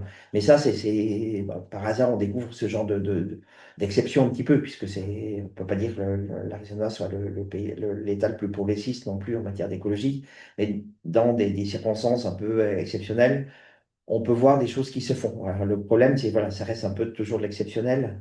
Et vous citez le cas de la France, c'est pareil aussi, entre les cadres réglementaires, les conflits de décision et les conditions écologiques locales, c'est souvent compliqué d'arriver à cerner même un diagnostic très précis. Et du coup, pour rebondir sur la question des savoirs, puisque tu nous emmènes sur Mhm. cette question-là, finalement, est-ce qu'il y a des savoirs qui seraient à développer particulièrement aujourd'hui pour répondre à ces enjeux? Qu'est-ce que tu peux nous dire justement sur... J'ai pas de réponse plus précise que celle de dire comment intégrer des savoirs alors d'ingénierie environnementale. Alors on parle beaucoup des savoirs fondés sur la nature, mais derrière tout ça, enfin, faut aller, je crois, bien au-delà et de ce qui peut être un mot d'ordre officiel aujourd'hui. Il y a quand même tout un ensemble de connaissances sur le fait que la perméabilisation des sols, le type de matériaux utilisés, le type d'interaction aussi entre le bâti et le vivant, bon, sont importants. Par exemple, typiquement, à un moment, on allait recouvrir dans des situations urbaines problématiques pour des raisons de transport, on recouvrait les fleuves qui traversaient les rivières. J'ai ça à La Paz, il y a eu ça en Corée, il y a plein d'exemples. Et on recouvre et on s'aperçoit que ça change non seulement pas grand-chose au transport, mais puisque ça continue à accentuer le trafic, mais que ça a des effets écologiques désastreux en termes ne serait-ce que de température ou d'accès à des espaces vitaux, quoi. Voilà. Mhm. Mhm. Bah, il y a un mouvement qui consiste à dire, bah non, il faut aménager les rivières et les bords des rivières pour que ce soit vivable et non seulement empêcher les voitures, mais les revitaliser à ce niveau-là. Et c'est un mouvement qui est assez général mais alors, quelques villes, bah, La Paz encore en ce moment, pour résoudre des problèmes de trafic urbain, ils veulent recouvrir ce qui restait voilà, qui est une sorte d'égout à ciel ouvert, qui est pas, voilà. Mais au lieu de revitaliser et de trouver des systèmes d'évacuation, de retraitement, de réusage, etc., on préfère de nouveau masquer la chose et envoyer les eaux en aval, voilà, Mhm. non Mhm. traitées, évidemment, et les recouvrir avec une voie de circulation. Voilà. Donc ça fait partie de toutes ces petites choses. Je dis pas que la solution, c'est simplement de réintroduire ou de la biologie ou de l'écologie, mais parce que c'est aussi de la politique Mais à ce finalement, niveau-là. une pensée systémique enfin, Ouais. d'avoir cette approche, Ouais. cette sensibilité-là. Ouais. Euh, Et il y a énormément de travaux d'urbanisme qui se font aujourd'hui sur introduire c'est pas seulement des arbres dans les villes. On sait en plus tout à fait, ça a été démontré, le fait que plus il y a d'arbres, plus ça devient vivable, simplement parce que ça retient l'humidité, ça fait abaisser les températures, ça augmente la perméabilisation et ça permet une forme de cycle qui n'est pas totalement complet. Voilà, on peut toujours discuter sur le fait qu'un cycle de l'eau naturel, voilà, c'est pas possible dans ces contextes-là, mais enfin, ça rétablit quand même un minimum de circulation des flux. Il y a tellement de travaux, enfin, voilà, sur les villes vertes. Voilà. Après, maintenant, il faut faire la part des choses. Je suis pas spécialiste du sujet, mais entre les choses qui font partie de l'économie verte, voilà, qui consiste à mettre un vernis, et puis une pensée systémique de tout ça. Je pense qu'il y a encore du chemin à faire, mais ça existe et il nous manque maintenant un peu de. Il faut inviter des urbanistes qui seraient plus compétents que moi pour parler de ça. Je pense, non, mais c'est vrai. Voilà. Manon, est-ce que tu veux réagir sur ces différentes questions? Alors, il y a beaucoup de choses qui ont émergé, mais j'ai vu que tu prenais des notes. Non, j'avoue. Oui, non, juste pour rebondir sur ça, on a vu récemment que le Conseil d'État avait finalement accordé, enfin, autorisé un maire, effectivement, ou conforté une décision d'un maire de refuser certains permis en fonction de la quantité d'eau ou de la capacité de production locale. Ça veut bien dire que ces liens intrinsèques entre des fonctions vraiment plutôt de schéma directeur, d'accès à l'eau, etc., ou autres plans autour de l'eau, ont des liens très très forts à avoir avec les deux, enfin, la pensée urbanistique et comment, à différents points de vue, que ce soit sur le petit cycle ou le grand. Oui, tout à fait.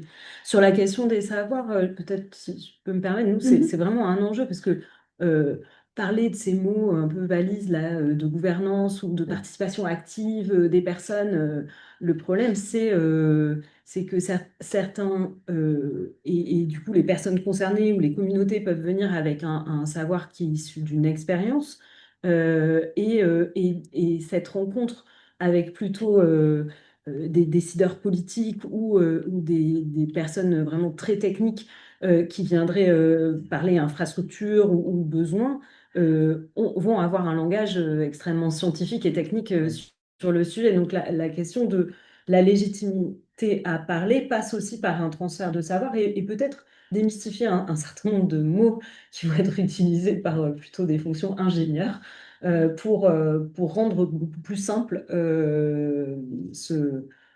ces questions. Et nous, on n'y échappe pas, puisque voilà, je me rends bien compte qu'on véhicule et on navigue dans un système de langage qui est extrêmement codé et c'est un effort constant que voilà, de se remettre à un niveau qui soit logique et pas forcément des mots refuges, mais plutôt de bien faire attention, d'expliquer et de travailler cette question des savoirs. Mais vous êtes Mhm. expert finalement. Vous aussi, vous avez Oui, les pieds de tous malheureusement. les Ouais, experts. c'est ça. Mais du coup, ça pose la question de l'engagement justement des habitants, de ceux qui utilisent l'eau et des communautés. Voilà, est-ce qu'il y a des dispositifs existants? Tu nous as parlé de Lyon, là, de ce forum des usagers, Oui. mais peut-être.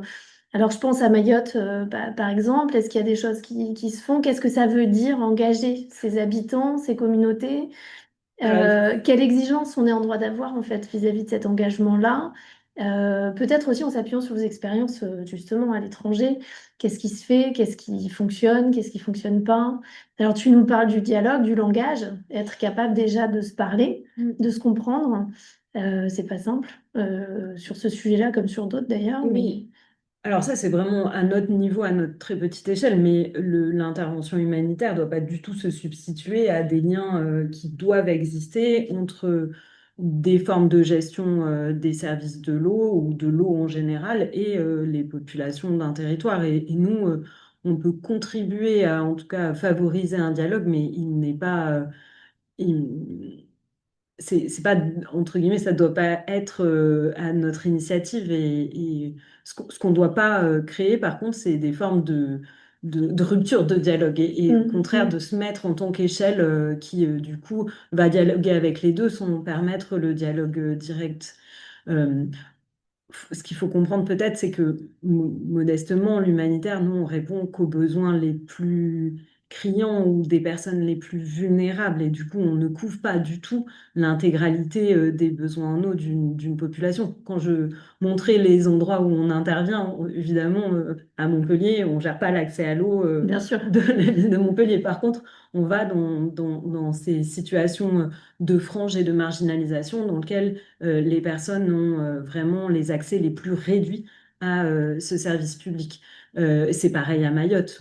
Clairement, la complexité de la difficulté de cette population qui habite ce département d'accéder à l'eau, elle touche tout le monde. C'est une situation extrêmement alarmante. Même les personnes qui sont abonnées au service de l'eau n'ont que l'eau à intervalles réguliers, doivent composer avec, en stockant également l'eau et là vraiment avec nécessité ont effectivement des approches très frugales finalement de l'eau, mais par pure nécessité. C'est pas forcément un choix, c'est vraiment subi. Et du coup, parmi les populations qui habitent le département de Mayotte, il y a effectivement aussi des populations qui sont encore plus en difficulté, n'ayant pas accès du tout au réseau d'eau potable, ce qui n'enlève en rien aux besoins des personnes qui sont accordées et qui, elles aussi, composent avec un service public défaillant. Ce qui est intéressant, je trouve, enfin, moi, ce à quoi j'ai été confrontée en vous voyant travailler à Mayotte, c'est que vous êtes capable de porter des constats. Parce que vous êtes au contact, en fait, avec ces populations très vulnérables que ne voit pas forcément de manière facile le fonctionnaire qui va travailler dans son bureau, soit depuis l'Hexagone, soit... Et finalement, vous avez ce contact-là avec le terrain qui vous permet de porter cette voix-là et peut-être d'avoir... Alors, toute la question, c'est peut-être celle de la temporalité de votre action, justement. Comme tu le décris très bien, c'est est-ce qu'on est sur une temporalité de l'urgence, de l'immédiat? Comment ça se déroule, cette temporalité, finalement, qui va s'inscrire un peu sur du temps un peu plus long, peut-être que ce qu'on voudrait. Mais ce rôle-là est quand même, j'ai trouvé en tout cas moi extrêmement important dans ce contexte qui est celui-là, dans ce territoire-là. Mais peut-être que Oui, tu peux dire quelques mots justement sur cette question des temporalités. bah, Mayotte, parmi les territoires ultramarins qui ont des difficultés d'accès à l'eau, est quand même particulièrement exceptionnel. C'est-à-dire qu'il cumule un problème de disponibilité, encore que ça se questionne, mais bon, voilà, de production hein, même d'eau potable qui est réellement inférieure à une demande. Donc l'offre ne rejoint pas la demande, ça c'est le premier constat. Ensuite, on a enfin, un réseau qui est ce qu'il est, qui est en cours d'amélioration, mais qui comporte de nombreuses défaillances et notamment des fuites. Qui rend d'autant plus quand on ne produit pas une quantité d'eau potable suffisante pour toute une population encore plus euh, absurde et vraiment sur lequel il faut travailler. Et après, il y a tous ceux qui n'ont pas accès à l'eau potable que tu décrivais très bien avec toutes les situations, toutes les variétés de situations qui peuvent se produire. Nous, c'est vrai qu'on se concentre par faute de moyens sur vraiment les populations qui sont les plus à risque finalement par ce non-accès à l'eau, d'avoir des enjeux vitaux associés.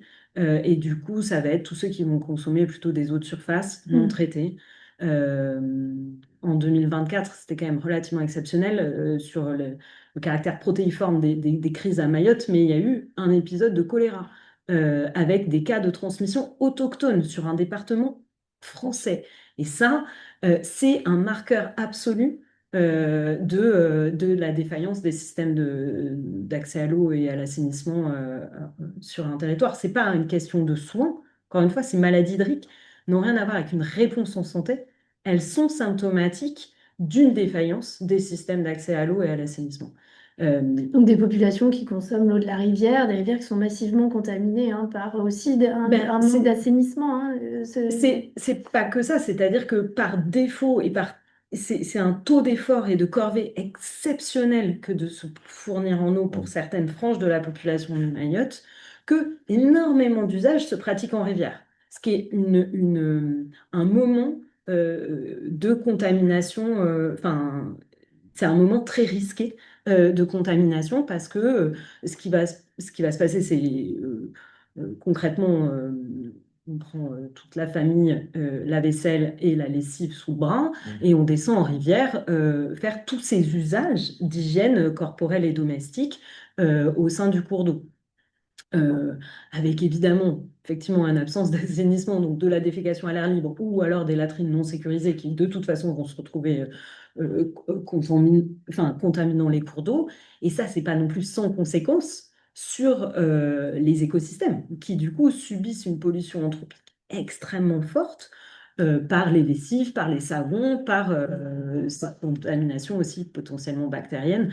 Voilà, à ce moment-là. Et Mayotte cumule, il suffit de regarder les chiffres de Santé publique France en matière de taux de maladies hydriques, leptospirose, typhoïde, hépatite A, gastroentérite des enfants de moins de 5 ans, qui sont, nous, des marqueurs qui vont inciter à une intervention, c'est exceptionnel. Et ça devrait être vu comme tel. Et on a... Olivier, j'avais aussi des cas de verrues persistantes, Oui, et de maladies de peau exceptionnelles et tout ce qui va être lié aussi à l'absence d'hygiène, donc de maladies plutôt vectorielles, gales, situations de... et je ne parle même pas des maladies vectorielles liées aux moustiques, parce qu'en plus, il y a des cas, là, une épidémie de chikungunya, etc. Donc il y a urgence aussi à avoir ces territoires pour l'exceptionnalité des conditions sanitaires extrêmement dégradées et dans lequel il y a une responsabilité des enjeux d'accès à l'eau, l'hygiène et l'assainissement. Ce n'est pas qu'une question de soins, on ne peut pas le relayer seulement sur une partie réponse en santé. On a été assez surpris finalement de voir que la réponse qui était proposée était vaccinale pour le choléra, principalement. Alors évidemment, il y a eu aussi des dispositifs voilà, de prévention, de promotion de l'hygiène, mais ça n'a pas créé un impact si fort que ça sur l'amélioration de l'accès en termes infrastructurels. Une réponse conjoncturelle. Oui, tout à fait. Et court-termiste. Est-ce que tu veux réagir, Franck, sur peut-être les communautés Non, mais ça me fait penser, ce cas des territoires ultramarins. Oui. C'est comme la circulation des savoirs que j'évoquais sur l'Amérique latine ou les échanges Europe-États-Unis. On est quand même face à un modèle d'équipement bon, avec quelque chose, une valeur assez louable, un objectif assez louable qui est beau pour tous, qui passe par un modèle d'organisation du service, des services plus ou moins marchands, mais généralement marchands, qui se résume à un opérateur sur un territoire. Voilà, et ça c'est quand même, ça je renvoie aux travaux de Dominique Laurin ou de Bernard Paraquet sur le sujet de nouveau. Ce modèle-là, il s'est élaboré en Europe principalement et un peu dans des villes américaines. Il y a beaucoup de travaux en STS, en Science and Technological Studies, travaux de Joe Hector, de Mel aussi, sur les contaminations. Comment ce modèle s'invente aussi pour éliminer, parce qu'il y a des villes qui œuvrent au bénéfice des classes dominantes, des bourgeoisies urbaines, hein, mais qui sont obligées d'équiper les plus pauvres pour des raisons d'hygiène. Et ça se fait tout au long du 19e siècle et du 20e siècle, avec des fluctuations entre une gestion municipale, on voit que ça marche, donc on le privatise, et puis en fait, c'est pas assez rentable, donc on le remunicipalise, ou il y a parfois une injection de fonds publics. Et ça a lieu grosso modo sur 150 ans en fonction des pays. Voilà. Euh, du coup, mais l'exploitation de ce modèle, on ne s'est jamais demandé si elle était viable, ou en tout cas, on l'a fait dans des conditions qui garantissaient pas une application toujours ni très juste, ni très durable au sens commun. C'est-à-dire, moi, je pense aux territoires ultramarins là-dessus, qui nous mettent face à un problème. C'est ce qui est en jeu, est-ce que c'est le manque de moyens attribués à ce modèle-là? Parce que construire des infrastructures, c'est cher, ça nécessite des compétences, des savoirs. Des administrations pour le faire, qu'elles soient décentralisées ou centralisées. Est-ce que c'est le manque de moyens qui répond ou qui redouble souvent les inégalités des populations à pouvoir accéder, à payer le coût, pas seulement de la redevance et le prix de la ressource? Ou est-ce que c'est le modèle en lui-même qui est problématique? À partir du moment où on est sur des espaces qui ont une forme de pénurie, je ne veux pas dire naturelle, mais enfin voilà, qui est liée parce que c'est toujours des usages sociaux, économiques, voilà, mais où la ressource vient à manquer pour différentes raisons. Ce modèle-là qui est confronté à des exigences d'extension, avec des réseaux qui sont de plus en plus chers au fur et à mesure que vous vous éloignez de la source, puisque bah, il faut faire plus de tuyaux, c'est plus cher, il faut mettre de la pression, voilà, il y a tout un ensemble de savoirs aussi là-dessus qui sont importants et qui ont un prix. Est-ce que c'est ce modèle-là qui est le plus adapté à des conditions socio-démographiques, ou d'étalement urbain ou de densité urbaine aussi, hein, voilà, et qui pose chacun des problèmes spécifiques, puisqu'on peut penser que dans des cas de densité, il y a un avantage à tout recouper et à avoir un opérateur unique, alors que dans les cas d'étalement, on peut dire que ça pose des problèmes tout à fait différents qui inciteraient, de fait, il y a des fragmentations énormes. Il y a souvent des opérateurs, et puis il y a des petits modes de gestion de systèmes, et la tendance des grands systèmes est d'incorporer, d'englober tout ça, mais à des prix parfois mais de disparition des formes de gestion communautaire ou de quartier, et en fonction des moyens attribués, qui sont divers, d'abaissement de la qualité aussi du service. Voilà. Donc, c'est un peu ça qui est en question. Alors, je parlais des quartiers écologiques, des habitats, voilà, tous les trucs un peu recyclables, et qui sont pas encore généralisés, qui nécessitent des investissements publics massifs. Voilà, si on ne veut pas qu'ils soient réservés à certaines franges de population. Voilà, donc c'est un peu le. Alors là, pour le coup, j'ai pas de solution. Justement, pour l'instant, il manquerait une forme de recherche globale, essayant d'établir des constantes sur différents types de situations, parce qu'y compris le manque d'équipement, je connais pas les territoires ultramarins, mais le manque d'équipement, c'est quand même très très différent des métropoles latino-américaines, et j'ai eu tendance à y homogénéiser avec les étalements urbains nord-américains, mais c'est aussi des formes de non-équipement très très différentes Oui, tout parce à que les fait. populations sont différentes, voilà. Mhm. Et par ailleurs, revenir sur cette universalité d'un modèle comme ça qui répond à une valeur, il est compliqué. Je vois en Bolivie, à une époque, c'était les Nations Unies, enfin le PNUD, non, c'est la Banque mondiale, je crois, qui promouvait des systèmes d'équipement pour les pauvres. Ils appelaient, c'était des dispositifs, ils n'appelaient pas Propour, hein, pour les pauvres, hein, voilà. Et c'était, ben, on confiait aux habitants la tâche d'eux-mêmes d'équiper leur quartier. Alors, on leur donnait des tuyaux d'un peu moins bonne qualité, moins gros, qui s'installaient du reste ailleurs, plutôt au milieu de la route et pas sous les trottoirs. On donnait, ben, les hommes, ils travaillaient souvent en dehors du quartier, comme maçons, transporteurs, etc., dans ces quartiers en construction. Donc, c'était les femmes à qui on donnait des rations alimentaires, donc travail gratuit, grosso modo, et ces systèmes de coopération, enfin, voilà, de contribuer à produire un système de seconde zone pour des populations de seconde zone. Donc, on promouvait la participation. Donc, la Banque mondiale est très contente de dire, on équipe les quartiers pauvres, on les fait participer, on les fait bosser gratos pour avoir un système qu'ils vont devoir eux-mêmes entretenir et avec des résultats encore pires, puisque de toute façon, à la base, la qualité n'était pas garantie et l'entretien est encore moins. Et donc, c'est Ouais, ça pose vachement difficile beaucoup de questions éthiques aussi. Ouais, et ça veut dire quoi, revenir sur un modèle universel comme celui voilà, de ce cas de tout en réseau, et aussi tout à l'égout, qui est parfois pas possible sur des conditions précises, pour des raisons écologiques, économiques, voilà, sociales.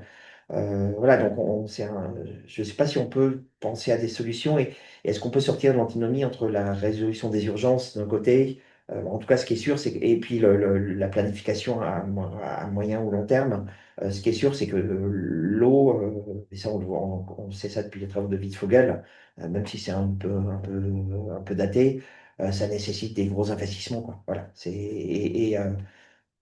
Transposer le modèle existant sans moyens ou transposer avec un service de seconde zone, de toute façon, ben, on voit les résultats que ça procure un peu partout, quoi. Voilà. Il me semble que la démonstration était assez claire. Voilà. Je pense que on peut peut-être ouvrir la discussion avec la salle sur cette intervention de. Plusieurs réactions dans le chat. Oui, il y a eu beaucoup effectivement, de réactions dans le chat au fur et à mesure. Mais peut-être si quelqu'un souhaite prendre la parole pour éventuellement poser une question à nos intervenants ou nous partager un commentaire, je vous laisse vous manifester. Et peut-être Nicolas, si tu peux reparcourir Oui, les non. questions, Ouais, tout à fait. Alors, c'est parce que je n'ai juste en haut à pas droite. accès, ouais, à tout.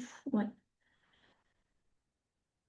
C'était surtout des remarques plus que des questions et des propositions De lecture. d'ouvrages. Ouais, tout à fait. Mais moi, j'avais une question. On a beaucoup parlé des contaminations, notamment aux maladies infectieuses, mais moins des contaminations, on peut dire, aux métaux lourds, aux hydrocarbures. Enfin, moi, j'ai travaillé sur le terrain que j'ai fait en Amazonie péruvienne. C'était surtout les hydrocarbures et le mercure dû à l'extraction pétrolière et à l'extraction minière. Mais je me demandais, par exemple, aux États-Unis, je sais qu'il y a. Alors, je sais pas si en Arizona, il y a beaucoup de fracking, mais je sais pas si c'est une problématique qui vous a été ramenée, Franck. Et pareil, du coup, en Amazonie, enfin, en Bolivie, si c'était des problématiques que vous aviez rencontrées, et même question de Ouais. pédalement. Alors, c'est marrant parce que tous les travaux de justice environnementale sont quand même menés aux États-Unis, hein, dans un certain nombre de villes contaminées par ces pollutions industrielles Oui, classiques, hein. Flint, Voilà. Pittsburgh notamment, ou Philadelphie, voilà. Des contaminations polychimiques classiques. Après, bah, en France, on a aussi tout le cas des pesticides. chlordécone. Voilà, dans les Antilles, il y a eu quand même pas mal de travaux sur le chlordécone qui commencent à apparaître et qui, pour le coup, qui ont une origine coloniale, hein, qui remonte au 19e siècle. Là, en ce moment, on parle beaucoup de transition énergétique et la ruée vers les métaux critiques avec des problèmes d'extraction, mais ça va de pair dans des économies dépendantes où les moyens de subsistance se raréfient vers une ruée vers l'or. Et donc l'Amazonie péruvienne comme l'Amazonie bolivienne sont en train de vivre ce qu'on a connu auparavant, et ont toujours l'Orénoque au Venezuela ou la Colombie ou le Brésil évidemment, c'est-à-dire des implantations sauvages illégales et avec des contaminations de mercure qui sont dramatiques. Ouais, voilà. Donc ça, oui, on a complètement ça. Alors sans parler des origines, on va dire, coloniales très très lointaines, des contaminations liées aux mines classiques.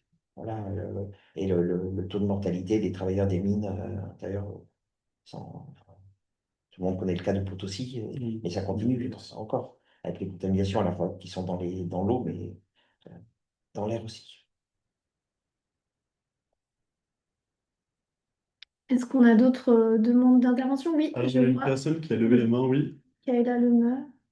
Oh, pardon, normalement, vous pouvez activer votre micro. Ouais. Est-ce que vous m'entendez? Pardon?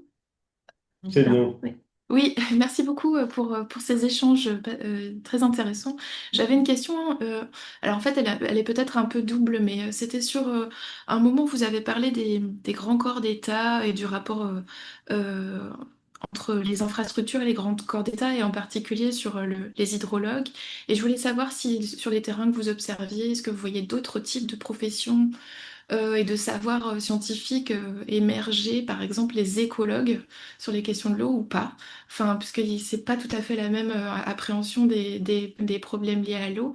Et aussi, et c'est peut-être lié, mais je sais pas, si moi j'observe un peu sur un terrain marseillais des relations entre les associations de lutte environnementale et les institutions, et des moments de rencontre comme ça et d'échanges qui, pour l'instant, j'arrive pas bien à savoir si c'est juste une espèce comment dire, de traduction de ce que les institutions et les infrastructures font à des acteurs associatifs, ou s'il n'y a pas des possibilités un peu de reprise de pouvoir, ou en tout cas de démocratie qui se mettent en place, et si vous avez d'autres endroits ou même références bibliographiques euh, pour m'aiguiller aussi sur les questions que je me pose sur ces relations associations-infrastructures. Mais merci beaucoup en tout cas pour ouais, Alors, pour cette session. merci beaucoup. Merci pour votre question, ouais, qui est pas facile, mais qui est enfin, vous pointez quelque chose d'assez juste. Bon, en France, on a quand même ces grands corps d'État. Il y avait mines et ponts, voilà, l'ingénierie civile. Je suis pas très clair, je ne pourrais pas vous dire, je dirais des bêtises hein, sur les relations avec les eaux et forêts, par exemple. Voilà, parce que enfin, gérer l'eau, c'est pas seulement faire des barrages, faire des, voilà. Il y a eu toute la gestion de la ressource hydrique. Euh, je je pense qu'il y a des travaux spécialisés que je dois laisser, je vais réfléchir.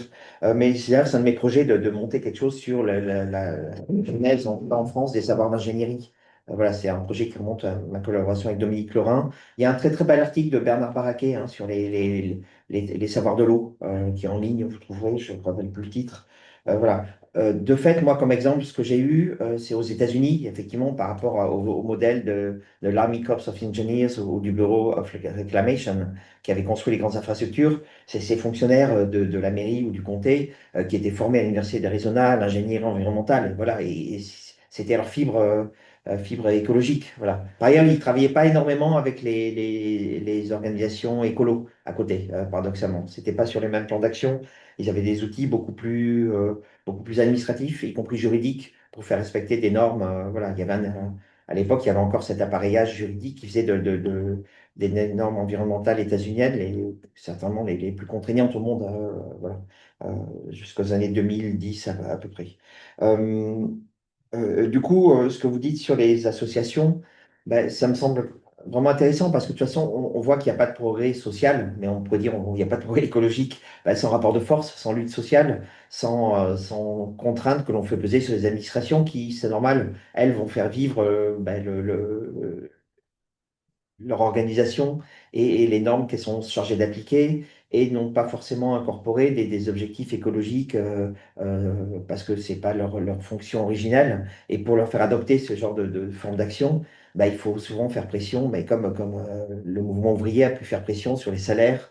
Et voilà, bah, il faut faire pression sur le respect des écosystèmes, d'autres formes de santé publique aussi. Et c'est des luttes qui sont toujours d'actualité qui passent pas forcément par des manifs ou des blocages, mais aussi par du travail au quotidien, d'être présent, de montrer qu'on est là, qu'on suit les travaux. Et voilà, c'est ça, les luttes sociales aussi, je pense.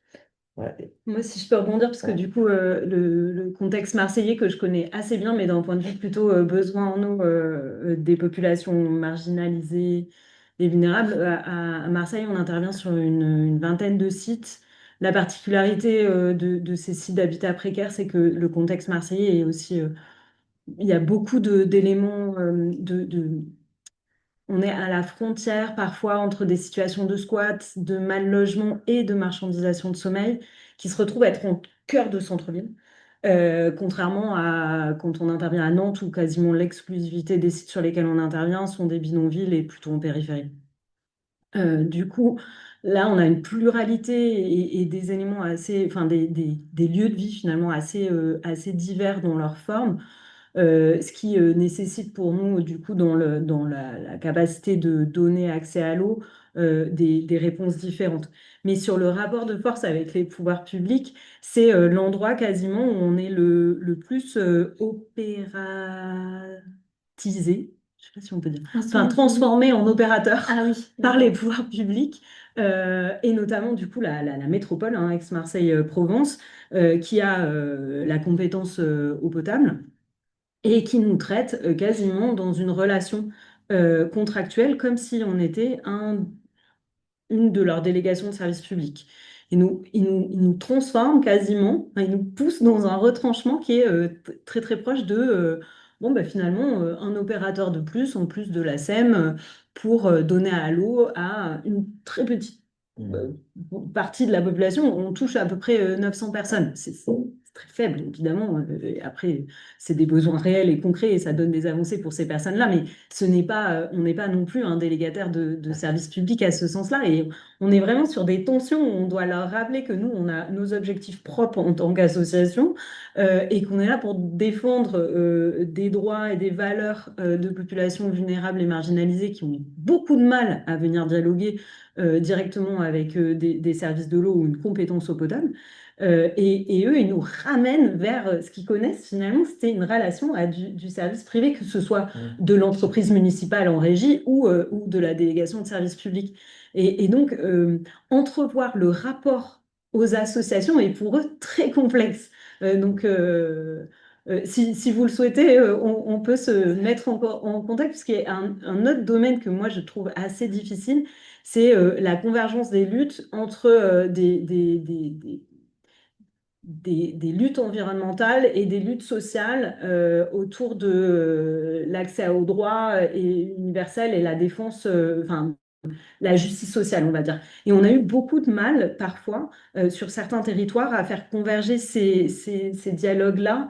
Je pense aussi un peu quand même parce que les pouvoirs publics vont faire en sorte que on soit cantonné à des relations avec des entités différentes, histoire de pas trop créer de la convergence sur ces sujets, et donc ne propose pas d'instance ou de fora dans lequel on va pouvoir être en dialogue et se constituer en tant que force de lobby et d'action sur ces sujets. Or, évidemment que les questions d'universalité de l'accès à l'eau ont beaucoup à voir avec aussi des questions écologiques autour du juste partage, de la priorisation des usages, que moi je ne mettrais pas sur les questions des usages domestiques, hein, de l'usager, mais bien de la confrontation entre usage pour les usagers et les autres formes d'usage agricoles et industriels.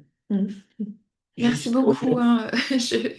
niveau, au niveau bibliographique, je voulais vous signaler quand même les trois tomes de l'histoire environnementale de la France sur ces sujets pour l'histoire longue, un peu des corps d'État. Il y a quand même pas mal d'allusions là-dessus. Le premier tome s'appelle La nature en révolution, c'est à la découverte, hein, avec notamment des spécialistes quand même assez reconnus, hein, Jean-Baptiste Fressoz, François Jarige, Thomas Leroux notamment. Le deuxième tome, c'est Les natures de la République, pareil avec Pierre Cornu, Stéphane Friou, Nel Marek et d'autres.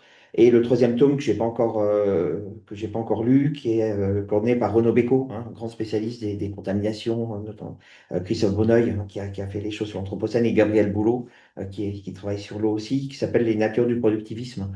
Voilà. Et donc sur les trois volumes, il y a quand même pas mal de choses. Alors il n'y a pas de trucs spécifiques encore sur les circulations d'ingénieurs, c'est une histoire compliquée, puis ça a été restructuré très récemment en plus, au tel point qu'on s'y perd, il faut vraiment une enquête précise sur ça. Voilà. Et sinon, il y a un autre livre de Dominique Lorrain qui s'appelle Gestion urbaine de l'eau, aussi, qui remonte aux années 2000. Et je Merci. pense merci beaucoup pour votre question. Est-ce que quelqu'un d'autre veut intervenir éventuellement? Je vois que Julien Lallemand de l'Office de l'eau de La Réunion est très actif sur le chat. Peut-être que vous vouliez nous partager aussi peut-être un point de vue, une expérience de votre place.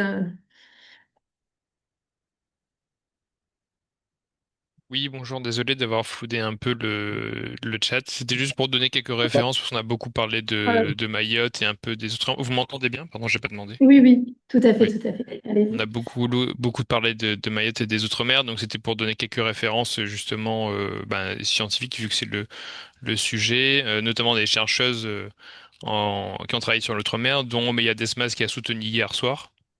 Ah, À d'accord. l'université de Lyon, Priscilla Thébault qui a travaillé sur la Guyane, Maël Nico qu'on a cité tout à l'heure qui travaille à La Réunion, Olga Petavi qui a travaillé en Nouvelle-Calédonie. Et avec l'intervention de Monsieur Poupeau là sur la transmission des savoirs, etc. C'était très intéressant parce il a parlé plusieurs fois de l'histoire coloniale, etc. Et du coup, en France, on a eu les travaux de Monica Cardillo, hein, qui continue, qui est très très active aussi, et qui parle beaucoup justement de cette transmission de savoir avec les grands corps d'État, du coup de la métropole et entre les colonies françaises, et qui illustre, enfin voilà, qui illustre beaucoup cette transmission de savoir, et qui a contribué aussi à la construction du modèle français avec des essais de certaines pratiques hexagonales enfin, métropolitaines à l'époque dans les colonies, et quand ça fonctionnait pas, et des choses qu'on inventait là-bas qui fonctionnaient pas, on le ramenait pas dans la métropole. Et donc finalement, et après, avec les indépendances, on a quand même maintenu ce système un peu hybride qui ressemble beaucoup au système français dans les anciennes colonies, et avec beaucoup de difficultés qu'on a aujourd'hui sur la gestion de l'eau. Il Et après, bon, voilà, j'ai redonné d'autres aussi, d'autres références un peu bah, sur les P6 en Outre-mer. Il y a Malcolm Ferdinand qui est qui est très connu, qui est un chercheur au CNRS. Il y a Erwan Molinier qui travaille sur les pesticides à La Réunion, qui est en train de finaliser sa thèse. Euh, et sur la question de Madame Lemeur, si je ne me trompe pas tout à l'heure, sur la question des métiers, donc effectivement, on parle beaucoup d'ingénierie, quand on parle de la construction du système de gestion de l'eau en France, c'est beaucoup les ingénieurs qui reviennent hein, avec cette citadelle technique là, que souvent qu'on utilise comme terme. Mais il y a aussi effectivement les écologues, et en fait, le souci, c'est que on n'avait pas la même pratique de l'écologie, bah, notamment dans les colonies qu'aujourd'hui.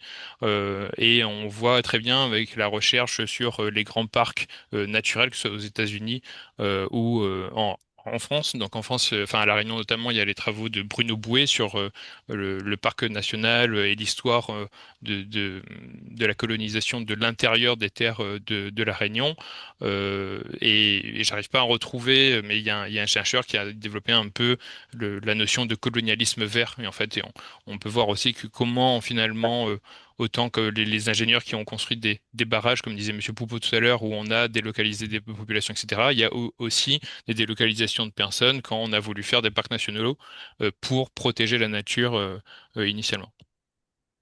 Voilà, c'est à peu près tout ce que Très j'allais bien, dire. merci beaucoup Merci. pour votre intervention. Et puis, Haute Sturma, que vous avez mis aussi Oui, ah, j'ai oublié dans de la... Sturma, alors qu'on qui a parle de beaucoup Mayotte, travaillé pardon, désolé. justement sur Mayotte, Oui, bah oui. biologue spécialiste effectivement de la question mahoraise. Euh, Très bien. Est-ce qu'il y a d'autres Ouais. interventions? Oui, vas-y. Guillaume Blanc sur les parcs en Afrique. Ah, Oui, C'est le voilà, vraiment. colonel. c'est ça, Et, merci. et Carl Jacobi sur les parcs américains. C'est un Oui, D'accord. truc qui- oui, voilà. effectivement.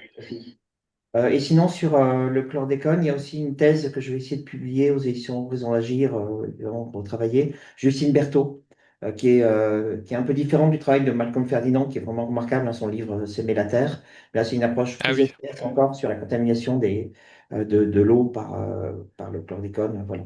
Euh, ok, merci beaucoup. qui a soutenu sa thèse en octobre dernier, Justine Berthaud, Berthaud. Ah, ok, oui, tout récent, d'accord. Très bien. Est-ce qu'il y a d'autres questions pour nos intervenants?